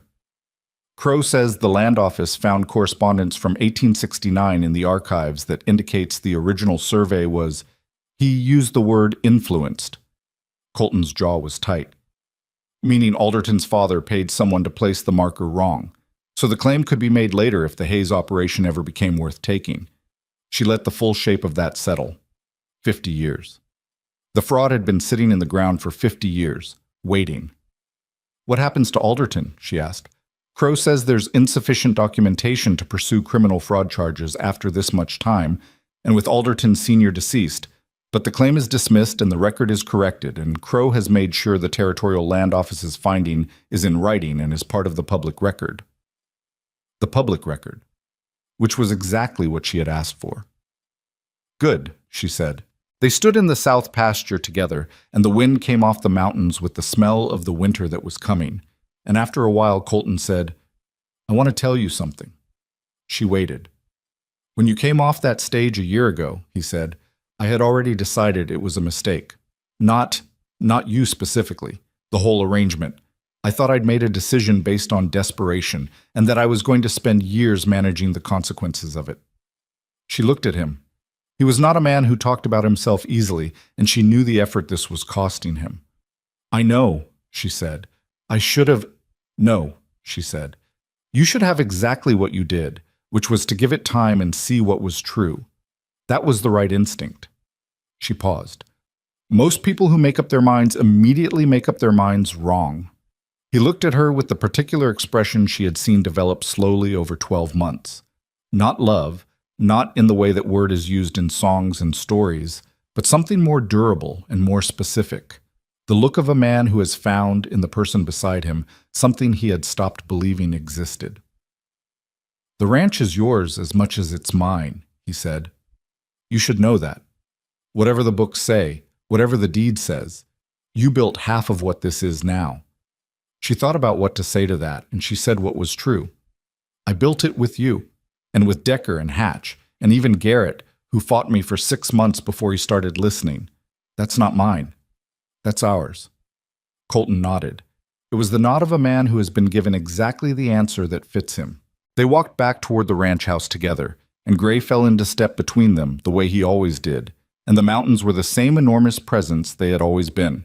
And it was just a Tuesday morning on a working ranch that had survived its first year of being something different than it had been. The ranchers' meeting in November was the largest she'd attended. This had less to do with the season than with the Alderton situation, because the public record that Crow had ensured was genuinely public had done its intended work, moving through the community with the particular energy of information that confirms what some people had suspected and reveals to others something they hadn't known they needed to know. Vince Alderton did not attend the meeting. His absence was noted. It was noted with the specific quality of notation that small communities reserve for significant absences. Not discussed directly, but present in the room as clearly as if it had been announced. Eliza sat at the table and watched the meeting conduct its business, and she noticed the way the room's social geography had shifted since May. The men who had previously oriented themselves away from her or through her were now orienting toward her, or at minimum including her in the natural sweep of their attention. It was not dramatic. It was the slow, accumulated shift of a community that has been shown something often enough that it has reorganized itself around the new fact. Garrett Pruitt, the North Creek rancher who had said in May that she'd articulated his water problem better than he ever had, raised a question about shared grazing boundaries that had been a source of friction between three properties for years, and he turned to her as he raised it with the manner of a man who has decided in advance that her response to a question is worth hearing before he forms his own opinion. She answered the question in specific, practical terms, with reference to the actual terrain features she knew, and two of the three ranchers involved agreed to meet with her and walk the boundary before the next meeting to look at what she was describing. On the way out, a man she hadn't spoken to before, middle-aged, weathered, with the bearing of someone who has spent his life working rather than talking about it, stopped beside her and said, "I want to apologize to you." She looked at him. She didn't recognize him, but she registered something in his face that suggested whatever was coming was genuine. "I was at the stage when you arrived last October," he said. "I didn't laugh, but I didn't say anything to the people who did, and I've been thinking since August that I should have." It was so unexpected, so direct, so entirely unlike anything she had been prepared for in that moment that she stood for a beat saying nothing while she adjusted to it. "Thank you," she said. "That means something." He nodded and walked away, and Ruth Bancroft appeared at her elbow from somewhere. "Who was that?" Eliza asked. "Tom Kessler. He runs the small operation up near the northern pass. Doesn't say much, but when he says something, he means it." Ruth looked at her. "You know what that was?" "A man being decent," Eliza said. "That's a man telling you that you belong here," Ruth said, in the language that men like that use. She thought about that on the ride home, with Colton driving and the sky going the particular dark blue of a Montana November evening that has more stars than any reasonable amount of sky should be able to hold. She thought about belonging and what it meant and what it cost and what it was worth. She had not come to Montana to belong. She had come to work, to build, to prove what she could do in a place where the work was large enough to need all of her. Belonging had not been in the calculation. But it had arrived anyway, sideways, through the south pasture drainage and the east herd weight records, and 90 minutes of wildfire management, and a survey drawn in the cold, and a name found in the margin of a 50-year-old document. It had arrived not as a gift or a grace, but as an outcome, the result of showing up every day and doing what needed doing. She found she didn't mind it at all. The second winter was harder than the first in the ways that mattered, and easier in the ways that also mattered. Harder, because the cold came earlier, and with more conviction, 3 weeks of temperatures that tested every preparation she'd made and found two areas, a section of the north fence line and the ventilation in the outer barn, that needed addressing before the worst of it arrived. She addressed them with the same systematic attention she gave everything, pulling Hatch and 2 others for the fence work and overseeing the barn modification herself, because the barn modification required understanding the airflow problem before you could solve it. And she was the only one who had studied that barn's ventilation carefully enough. Easier because the men knew what they were doing now. Not just their individual tasks, but the larger pattern. How the pieces fit together, why the decisions were being made, what the plan was for which situation. She had spent 12 months building not just systems, but understanding, and the difference was visible now in how the operation ran when she wasn't directly in front of it. Decker managed the cattle rotation through a December freeze without consulting her once, and the decisions he made were the right ones, which she noted in the account books with the satisfaction of someone watching a thing work the way they designed it to work. Garrett told her in January, in the direct flat tone he used for everything, that the feeding schedule she'd implemented was producing results he hadn't expected and that he wanted to apply the same principles to the South herd in the spring rotation. She said yes and let him run it. Hatch turned 23 in February and had become, quietly and without anyone making a particular announcement about it, the most reliable person on the property after Decker.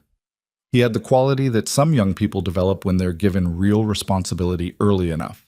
A seriousness that wasn't heaviness, an attention to detail that didn't slow him down but made what he did reliable in a way that saved time in the aggregate. She told Colton in February that Hatch should have a formal title and a corresponding wage increase. "He's 23, Colton said. "He's doing the work of someone 10 years older," she said. "You can pay him for what he is, or you can lose him to someone who will." Colton gave him the title, assistant foreman, and the wage, and Hatch received both with the particular dignity of a young man who has been trying to earn something and has finally been told formally that he has. The confrontation with Alderton that she had been anticipating came in March, not through lawyers or documents, but in person, and it came in a way she hadn't predicted, which was characteristic of the ways in which she was still learning to expect the unexpected. He came to the ranch alone, no staff, no lawyer, no pretense of a casual call. He arrived on a Tuesday afternoon and asked to speak to her specifically, not to Colton, and she agreed to see him in the main room with the door to the kitchen open and Colton somewhere audible in the house. Alderton sat across from her and looked like a man who has spent several months in a condition he was not accustomed to, which was losing.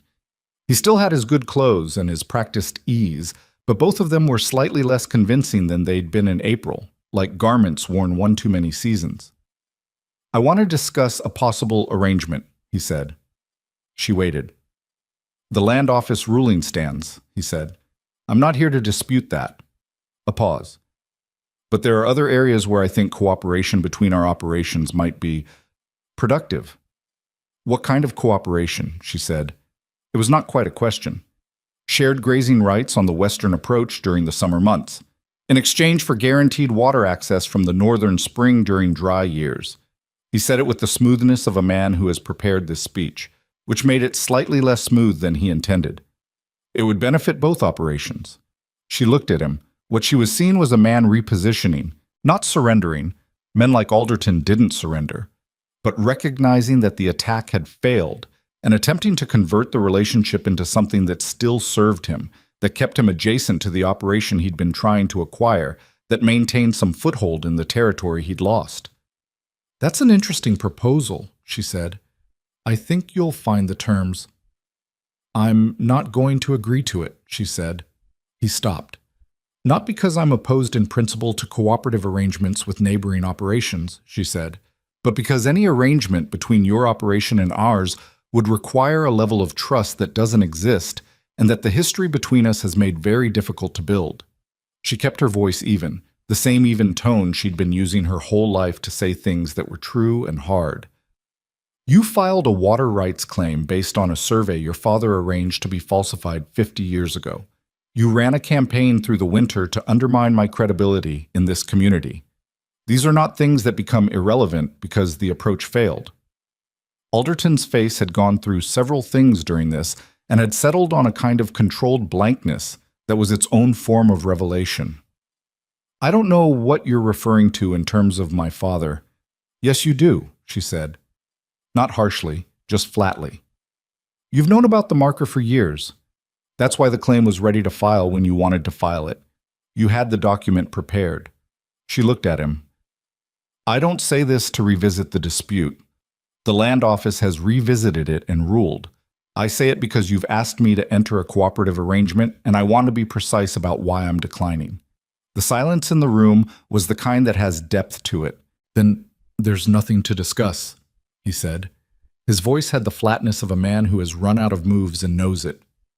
"There's one thing," she said. He looked at her. "The campaign you ran against my reputation in the valley. The comments through your people about the fire break, about the ranch's improvement being luck rather than management. She held his eyes. I'm asking you to stop. Not because it's working. It isn't. Not anymore.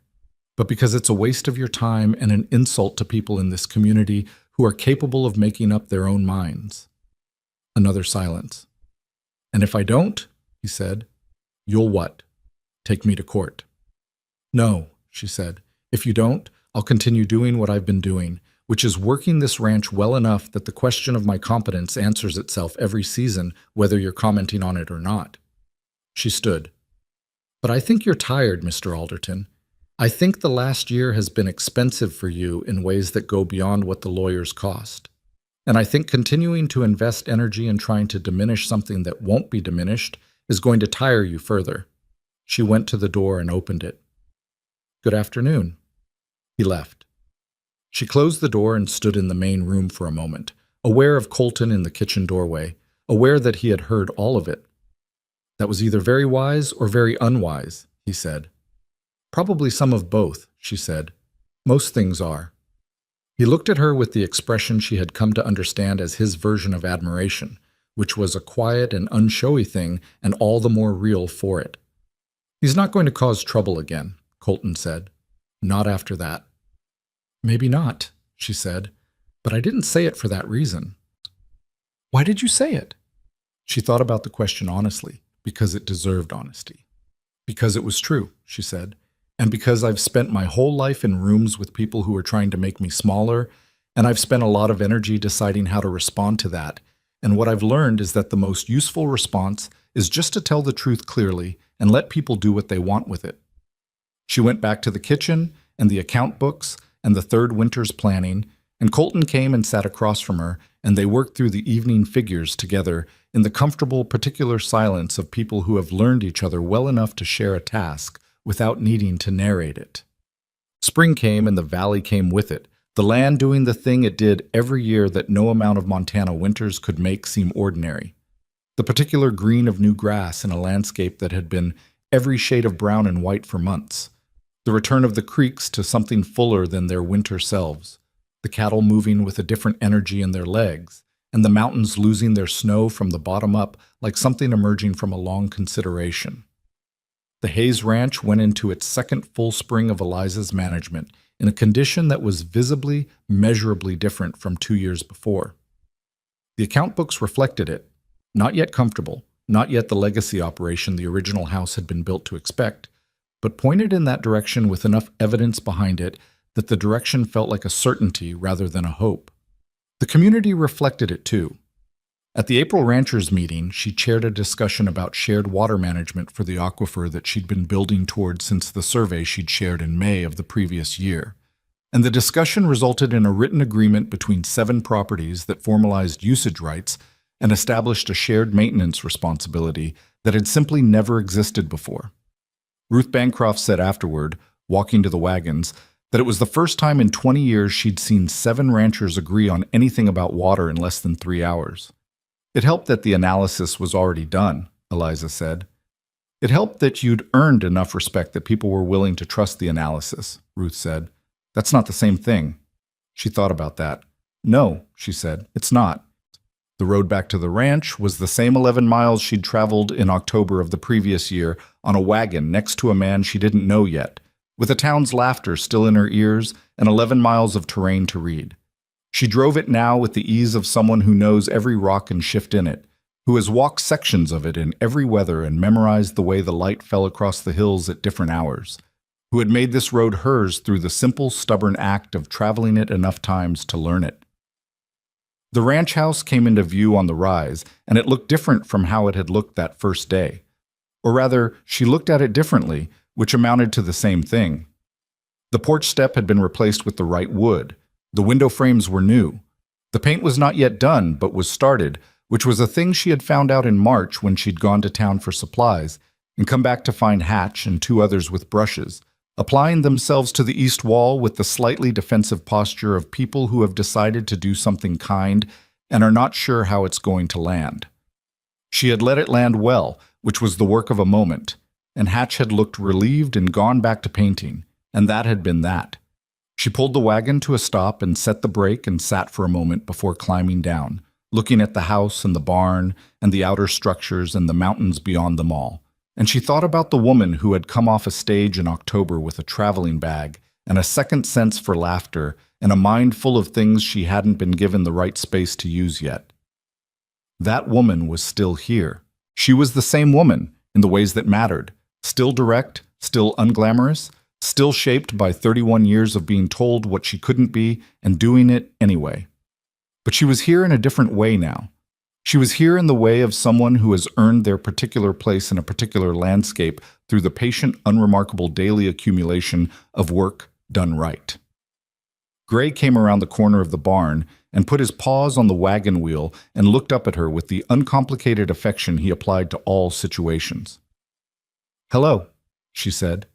She climbed down and walked toward the house, and the evening was coming in off the mountains with the smell of the grass and the cold and the particular clean quality of Montana air that she had grown to need in the way you need things that have become part of how you understand yourself. There was dinner to make and books to review and a letter to write to Crow about the aquifer agreement and the spring rotation to finalize with Decker before the end of the week. She went inside and started the fire and started the work, the way she started every evening, with the settled, unglamorous, entirely sufficient sense of a woman who knows exactly where she is and exactly what she is doing and has stopped waiting for anyone else's permission to be it. The letter from the Montana Stock Growers Association arrived on a Wednesday morning in June, 3 years after Eliza had stepped off the stage in Harlan's Crossing with dust on her shoes and a town's laughter at her back.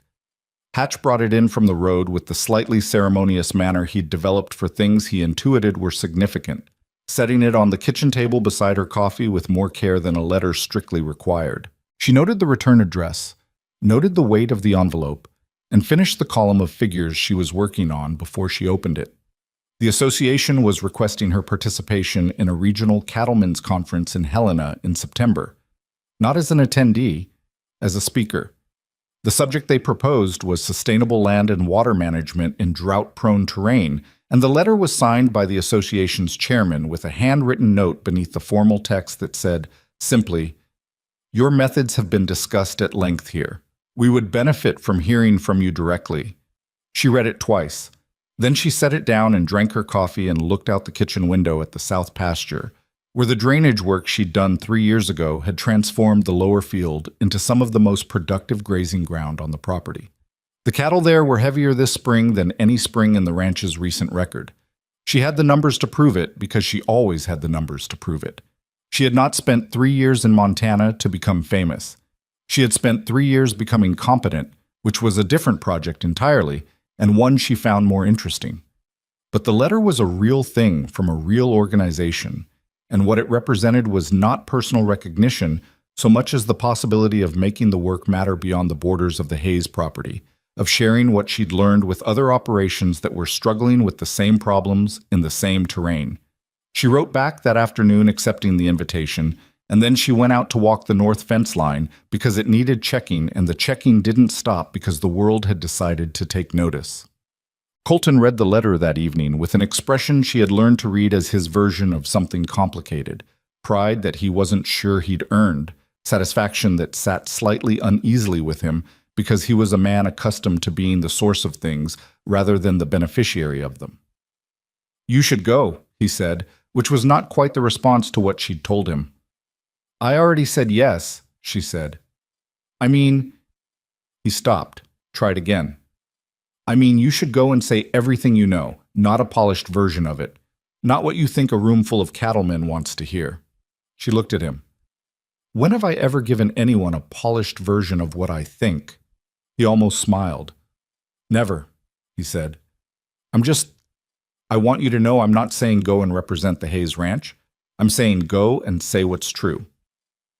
This was, she had come to understand, how Colton Hayes expressed care, not in sentiment, but in permission, in the specific gift of a man telling a woman that she didn't need to make herself smaller to fit the space she was walking into.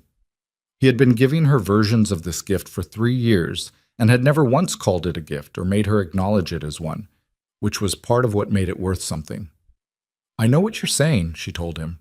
He nodded and went back to the harness he'd been working on, and the evening continued with the ordinary productive companionship that had become the texture of their life together. Not romantic in the way stories described romance, but real in a way that stories about romance often failed to capture. The particular reality of two people who had found each other genuinely useful and had built something larger than either of them on top of that foundation. The summer before the Zelena conference was the busiest the ranch had seen since Eliza arrived. This was partly the natural expansion of an operation that had been improving steadily for 3 years. More cattle, more grazing sections in active rotation, more coordination required across a larger working system. And partly the result of two neighboring ranchers who had asked to bring their operations into the water sharing agreement she'd formalized in April, which meant renegotiating terms that had taken months to establish the first time. She did not sleep enough that summer. She was aware of this and corrected for it imperfectly, the way a person corrects for a deficit when the deficit is being produced by work they don't want to slow down. Colton noticed and said nothing for 3 weeks, and then said one morning, "You're going to make yourself sick." "I know," she said. That's not a plan." "I know that too." She set down her pen. "The Sutton agreement needs to be finalized before September, or the terms run past the water season, and we have to wait another year. The North herd needs the rotation adjusted before the July heat. Hatch needs to be walked through the conference report so he can manage the eastern sections while I'm in Helena." She looked at Colton. "Which of those things would you like me to stop doing?" He was quiet. "That's what I thought," she said, and she picked up her pen. But that evening he came in from the yard and wordlessly took the account book she'd been reviewing and sat down across from her and said, "Show me what you're doing with the Sutton water figures. I'll do the secondary calculations." She looked at him for a moment. "You hate accounting," she said. "I hate getting things wrong more than I hate accounting," he said. "Show me." They worked until past midnight, and it was not comfortable or easy. Colton made arithmetic errors that required correction and got frustrated with himself in the way of a man whose ego is quietly involved in his competence, and she corrected him without making anything of it, which itself required effort. But by the end they had the Sutton figures in a state that would have taken her another week alone, and she went to bed with the particular tiredness of work genuinely shared rather than simply done. She lay in the dark and thought that this was also a kind of love, the kind that didn't announce itself, that wore the clothes of ordinary effort and showed up in account books at midnight. She had not expected to find it. She was glad she had. Decker came to her in July with something she hadn't expected from him, which was a question that had nothing to do with cattle or land or any of the practical matters that had formed the entire territory of their working relationship over 3 years. He came to her at the east fence line during her morning walk. He knew her routes by now, as most of the men did, having learned that the morning walk was not a leisure activity, but a daily assessment that produced decisions, and that intercepting her during it was efficient if you had something real to say. "My brother's got a ranch in Wyoming," Decker said, falling into step beside her. "He's been having the same problems we had 3 years ago: feed management, grazing rotation. He wrote me asking about what we changed." She kept walking. "What did you tell him?" "I told him the rotation schedule and the feeding system, the basics." Decker was quiet for a moment, which was his version of preparing to say something that cost him something. "He wants to know if you'd write him a letter, explaining the principles behind it. He said my explanation was good for the what, but not the why, and he needs the why to make it work for his terrain." She stopped walking. Decker stopped too, and they stood at the east fence in the July morning, and she thought about what he was asking and what it meant that he was asking it. 3 years ago, this man had made a joke at her expense in front of a hardware store. 2 years ago, he'd pushed a plow team through a fire break on her direction and not asked for recognition. 1 year ago, he'd come to her about his own cattle rotation methods, with specific technical questions that assumed her answers were worth hearing. And now he was asking her to help his brother. "Yes, so son is us," she said. "Tell him to write me with the specifics of his terrain. I'll need to know the soil type, the water sources, the annual precipitation average, and what his current rotation calendar looks like.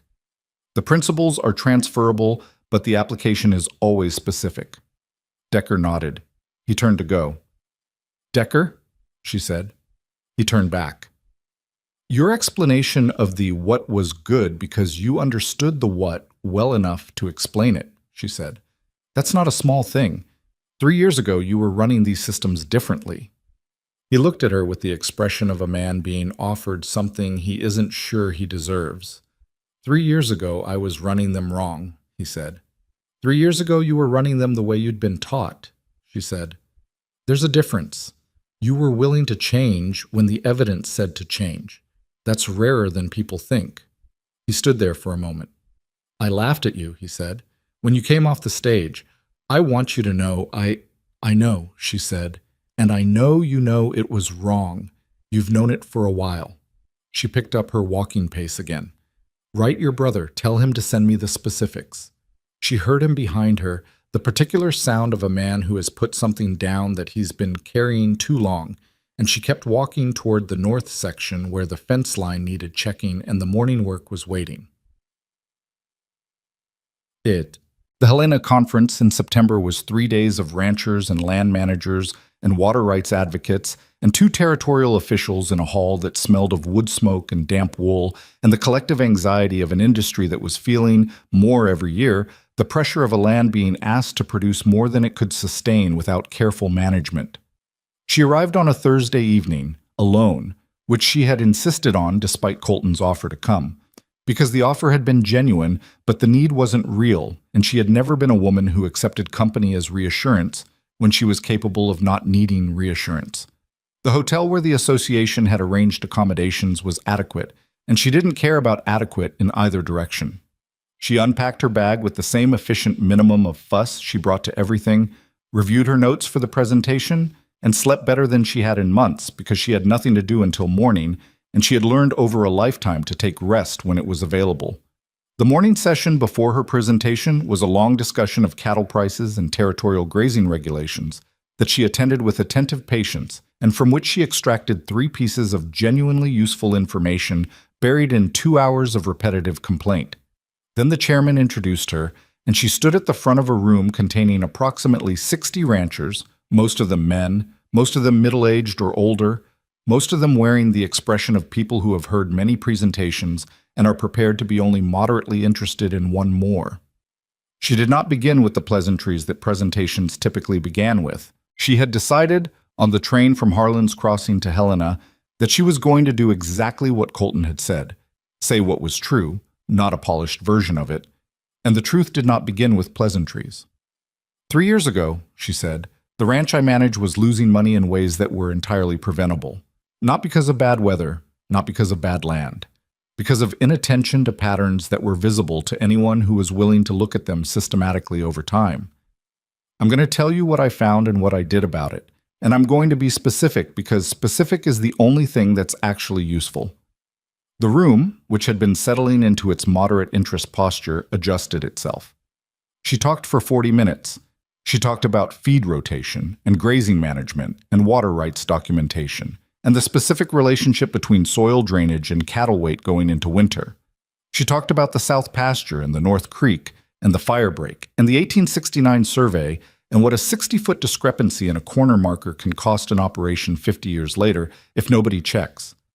She talked about the particular cost of managing through fear rather than through understanding, the way operations that ran on the authority of one person without distributing knowledge became fragile in exactly the ways that mattered most when things went wrong. She did not talk about being laughed at when she stepped off the stage. She did not talk about what it had cost to be the person she was in the spaces she'd had to occupy. Those were real things, but they were not what this room needed from her, and she had learned a long time ago the difference between what was true and what was useful to say. When she finished, the room was quiet in the particular way of rooms that have received more than they expected. Then a man in the third row, broad-shouldered, 60 or so, with the specific permanent squint of someone who has spent decades reading weather, raised his hand and asked a question about the drainage methodology, a technical question with 3 specific parts, and she answered all 3 with the precision she brought to technical questions. And another hand went up, and another, and the chairman eventually had to intervene because they were running past the session time, and he did it with the expression of a man who considers this a good problem to have. Afterward, in the corridor, a line of ranchers formed to speak with her that she had not anticipated and for which she had made no social preparation, which meant she stood in a corridor for an hour and a half, being entirely herself with each of them in sequence, direct, specific, practical, unglamorous. And when it was done, she was tired in a way that was different from physical tiredness, a particular depletion that came from sustained human contact at high intensity. She ate dinner alone in the hotel and was grateful for it. She came home to a ranch in the middle of its fall preparation, which was where she had left it and where it needed to be, and Hatch had managed the eastern sections with a competence that produced no disasters and one good decision she hadn't anticipated. He'd noticed a water distribution problem in the south paddock and corrected it using the same diagnostic methodology she'd walked him through 18 months earlier, working from pattern rather than symptom. She told him it was good work. He accepted the assessment with the settled ease of someone who is no longer surprised to hear that they're capable, which was its own kind of evidence of how much had changed. The winter preparations went the way the second and third year's preparations had gone, with the particular efficiency of systems that have been built and tested and refined, operated by people who understand them well enough to adapt when adaptation is required. She moved through it with the experienced attention of someone who knows what they're looking for and where to look, catching two things early that would have become larger problems and addressing them with a minimum of drama. Colton watched this with the expression she'd seen on his face increasingly over the past year, not the wondering recalibration of the early months, but something that had settled into the permanent shape of a man who has organized his understanding of the world around a new fact, and found the reorganization made the world clearer. One evening in November he said, without particular preamble, "My father would not have believed this place." She looked up from the books. "He would not have believed what it is now," Colton said. "He would have looked at the numbers and looked at the land, and he would not have recognized it." "Is that good or bad?" she asked, because she genuinely didn't know which way he meant it. "It's true," he said, "which is better than either." She thought about that. "He built something real," she said, "what your father built. It had problems, but the foundation was real. You can only improve a foundation. You can't invent one." She paused. "I improved what he built. That's all." Colton shook his head. "No," he said. "What you did was different from improvement. You changed what this place understood about itself." He looked at her across the table. "That's not improvement. That's something harder." She didn't know what to say to that, so she said nothing, which with Colton was always acceptable, and they went back to the books and the evening work and the fire that had been burning in the main room hearth every evening of every winter she'd been here, reliable and unglamorous and necessary. The letter from Decker's brother arrived in December, with the terrain specifics she'd requested, and she spent 3 evenings writing a response that was 12 pages long and included 2 hand-drawn diagrams of grazing rotation patterns adapted to the Wyoming soil type he'd described. She sent it without fanfare and returned to her own work. In January, she received a letter from a woman named Clara Marsh in Colorado who had read a summary of her Helena presentation. The association had published a proceedings document and was managing a family ranch after the death of her husband and wanted to ask several specific questions about water rights documentation. She answered the letter, and the next one from a rancher in Idaho who had the same drainage problem she'd found in the south pasture, and the one after that. She did not think of this as anything other than correspondence. She had information that other people needed, and the information was not going to help anyone sitting in her own head, so she shared it when asked, as specifically and practically as she knew how. This seemed obvious to her. It appeared to be less obvious to the people who received the letters, many of whom wrote back with a quality of gratitude that she found slightly uncomfortable because she had not done anything that required gratitude. She had simply answered questions. Ruth Bancroft, who learned about the correspondence through the particular alchemy by which Ruth seemed to learn about everything eventually, said one afternoon over coffee, "You know what you're doing, don't you?" "I'm answering letters," Eliza said. "You're building something," Ruth said. "A network of people who manage land the way you manage it, who think about it the way you think about it." She considered that. "I'm sharing methods that work," she said. "What people build from them is their own business." "You never take credit for anything," Ruth said, not as a complaint, but as an observation. I take credit for the things I actually did, Eliza said. The South Pasture drainage was mine. The cattle weight improvement was mine and Garrett's. The fire break was mine and Decker's. The water agreement was mine and Crow's, and 7 ranchers who were willing to compromise. She picked up her coffee. When I do something alone, I'll take full credit. I haven't done much alone. Ruth looked at her for a long moment. That's either the wisest thing I've ever heard or the most stubborn. Probably both, Eliza said. Most things are. The 4th spring brought a drought warning, the first real one since she'd arrived. Not the creeping, slow drought of previous years that had bled the ranch through inattention, but the forecast kind. The Territorial Weather Service reporting low snowpack in the mountains and a projected dry spring and summer that the valley would feel by June.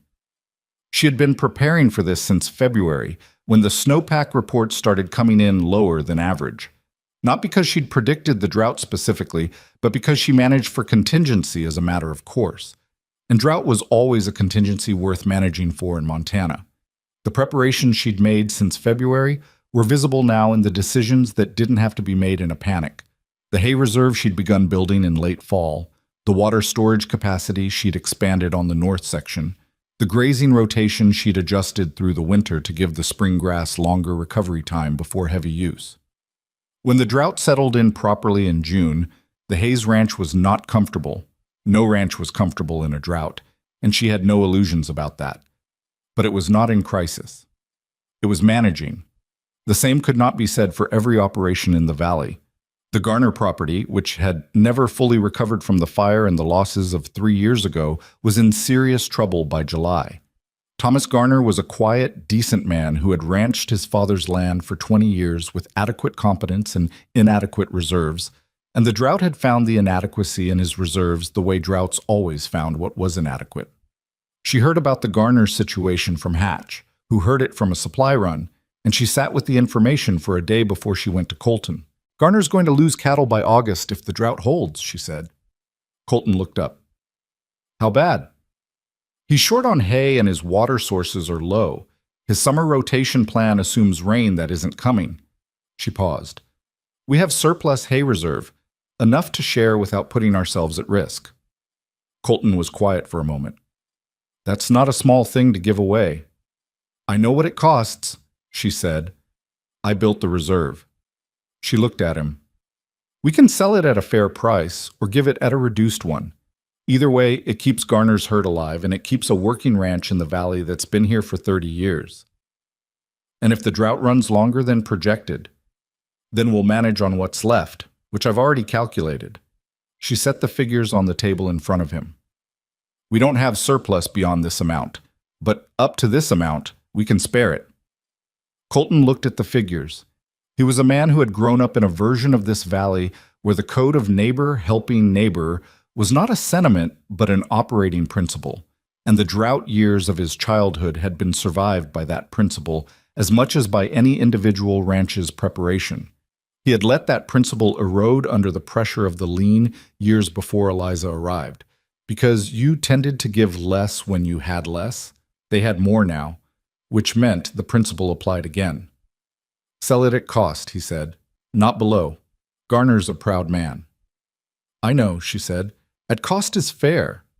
She rode out to the Garner property the next morning with Hatch driving the wagon and the first load of hay in the bed, and Thomas Garner met her in the yard with the particular expression of a man who knows he needs help and has not yet reconciled himself to accepting it. Mrs. Hayes, he said. Mr. Garner, she said, I'm going to tell you plainly what I'm here to offer and what it'll cost, and you can tell me yes or no, and either answer is fine. He listened. He said yes. He did not thank her with the excessive gratitude of a man performing his relief. He thanked her the way the people in this valley thanked each other for practical help, which was briefly and with the specific acknowledgement of what the thing was worth. I'll pay you by the end of the month, he said. End of the season is fine, she said. After you sell. He looked at her. You trust that?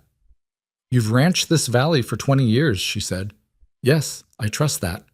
He nodded, and Hatch unloaded the hay, and she rode home through a drought-dry July morning with the sky the particular white-blue of extreme heat and the grass crackling under the wheels. And she thought about trust, about all the forms it took and all the different work required to build it, and how it was built the same way everything she'd built out here was built, which was slowly and specifically and without shortcuts. The drought broke in September, earlier than most forecasts had predicted, with 3 days of steady rain that came in off the northwest and filled the creek beds and turned the cracked summer ground back to something living. The valley received it the way people in drought country receive rain, not with celebration exactly, but with the particular exhaustion of relief, the collective exhale of a community that has been holding something tight for months. Thomas Garner paid his debt in October, in full, 2 weeks before the end of the season. He brought a bank draft to the ranch himself and stood in her kitchen and said, "I want you to know I talked to my neighbor to the south. He's been using the rotation method you described in the Helena proceedings. He said it's the reason he got through the drought." She poured him coffee and said, "I'm glad it helped." "You've changed how people ranch in this valley," he said. "You know that." She thought about Ruth saying the same thing in different words, and Decker's brother in Wyoming, and Clara Marsh in Colorado, and the 14 letters she'd answered in the past year from ranchers she'd never met, asking specific questions about land she'd never seen. "People change how they ranch," she said. "I shared what I knew. What they did with it was their work." Garner looked at her with the expression of a man who is choosing not to argue with something he disagrees with because the disagreement isn't the point. "Either way," he said, "thank you." But the 5th anniversary of her arrival in Harlan's Crossing fell on a Thursday in October, and she marked it the same way she'd marked the first, privately, on a walk, this time through the north section where the creek ran full after the September rains, the same creek whose watershed boundary she'd mapped and defended and won. She was 42 years older than she'd been in the room in Delwood where she'd read Colton Hayes' letter for the first time, and no older at all in the ways that mattered to her. She was still direct. She still got tired and impatient and occasionally wrong, the last of which cost her more than the other two because she held her own work to the same standard she held everything else. She had made 3 significant errors in ranch management in 5 years. A miscalculation in the spring rotation of the second year, a water storage decision that hadn't accounted for the drought conditions correctly, and a fence line decision that Decker had been right about and she'd been wrong about. And she'd told him so, which had cost her something and gained her more. She was not the woman she'd been at 31, and she was not the legend some people had started making her in the language that communities use to make someone easier to categorize. The mail-order bride who saved the ranch, the woman who outwitted Alderton, the speaker from Helena whose methods had spread through 3 territories. Those stories were true in the way that simplified versions of true things are true, which was partially and at the expense of the complexity that made the truth worth anything. The real story was simpler and less dramatic and more durable than any of those versions. A woman who knew what she could do had found a place that needed what she knew and had gone to work. That was it. Everything else, the respect earned, the reputation built, the network of letters answered, the water agreement signed, the fire survived, the fraud defeated, was the result of that simple thing sustained over time. She stood at the creek and listened to it running and thought about Colton, who had said on the day of the Alderton dismissal that the ranch was hers as much as his, and who had meant it, and who showed it every day in the practical language of a man who showed what he meant through action rather than declaration. Their marriage was not a love story of the kind that songs were made from. It was something she valued more, a genuine partnership between 2 specific people who had chosen each other imperfectly and then done the work of that choice every day until the imperfection became the texture of something real. She thought about Hatch, who was 26 now, and running the eastern sections with a competence that would have seemed impossible to the 22-year-old who had blushed comprehensively in the feed storage 5 years ago. He had asked her 2 months ago if she thought he was ready to manage his own operation, and she had told him the truth, which was yes, and that she would help him find one when he was ready to look. And he had gone quiet with the particular silence of a young person receiving a future they'd been working toward and had not entirely believed would arrive. She thought about Decker, who called her boss now, without the complicated layers that used to live in everything he said to her, simply and practically, the way you address the person running the operation. She thought about Garrett, who had come to her in the spring with a grazing problem she hadn't anticipated, and had said, "I need your eyes on this. I've been looking at it too long." She had given him her eyes on it, and they'd worked it out together in an afternoon, and she had thought afterward that this specific thing, a man asking for help without the weight of wounded pride in the asking, was one of the things she was most proud of in 5 years of work. Not the survey or the firebreak or the Helena speech. This. The fact that the men on this ranch had learned to work with her rather than around her, and that the learning had been mutual. And she thought about what it meant to belong somewhere, which was still the word she turned over from time to time, testing it against her actual experience. She had not come here to belong. She had not known belonging was something she was still capable of wanting. After 31 years of being told she was too much or too little or simply wrong in her very shape, she had built a kind of sufficiency in herself that didn't require belonging, that could operate without it, that had learned to mistake its absence for independence. What she understood now, standing at the North Creek in the October cold on her 5th anniversary, was that the independence was real, and the belonging was also real, and they were not opposites. You could be entirely yourself, unglamorous, direct, shaped by everything you'd survived, unwilling to apologize for any of it, and still find a place and people and a particular piece of land that knew you by the right name. She had not become someone else to earn this place. She had not softened or diminished or performed a more acceptable version of herself. She had arrived as she was and worked as she was, and the place had organized itself around what she actually was rather than what it had expected, and the adjustment had gone both directions. That was the thing worth knowing. That was the thing she would have told herself at 31, stepping off a stage with a traveling bag and a second sense for laughter. If she could have told herself anything, you don't have to become someone else. You have to find the right work and do it without apology, and the belonging follows from that, slowly and imperfectly, the same way everything real follows from real effort. She turned back toward the ranch. The house was visible from the north section on clear days, which this was, and she could see the smoke from the kitchen chimney where she'd left the stove going, and the barn where the horses were, and the outer structures that had been painted 2 years ago by Hatch, and 2 others who had made it a gift and received her acceptance of it as a gift, which was its own kind of transaction. She walked back toward it the way she walked everything, at her own pace, in her own boots, looking at what was there rather than what she wished was there, which was the most useful habit she knew, and the one that had served her in every season of her life. Gray met her at the fence line, grayer now at 7 than he'd been when she arrived, still carrying the torn ear he'd gotten from a coyote encounter nobody had thought to prevent. He fell into step beside her with the comprehensive faithfulness of an old dog who has decided where he belongs and considers the matter permanently settled.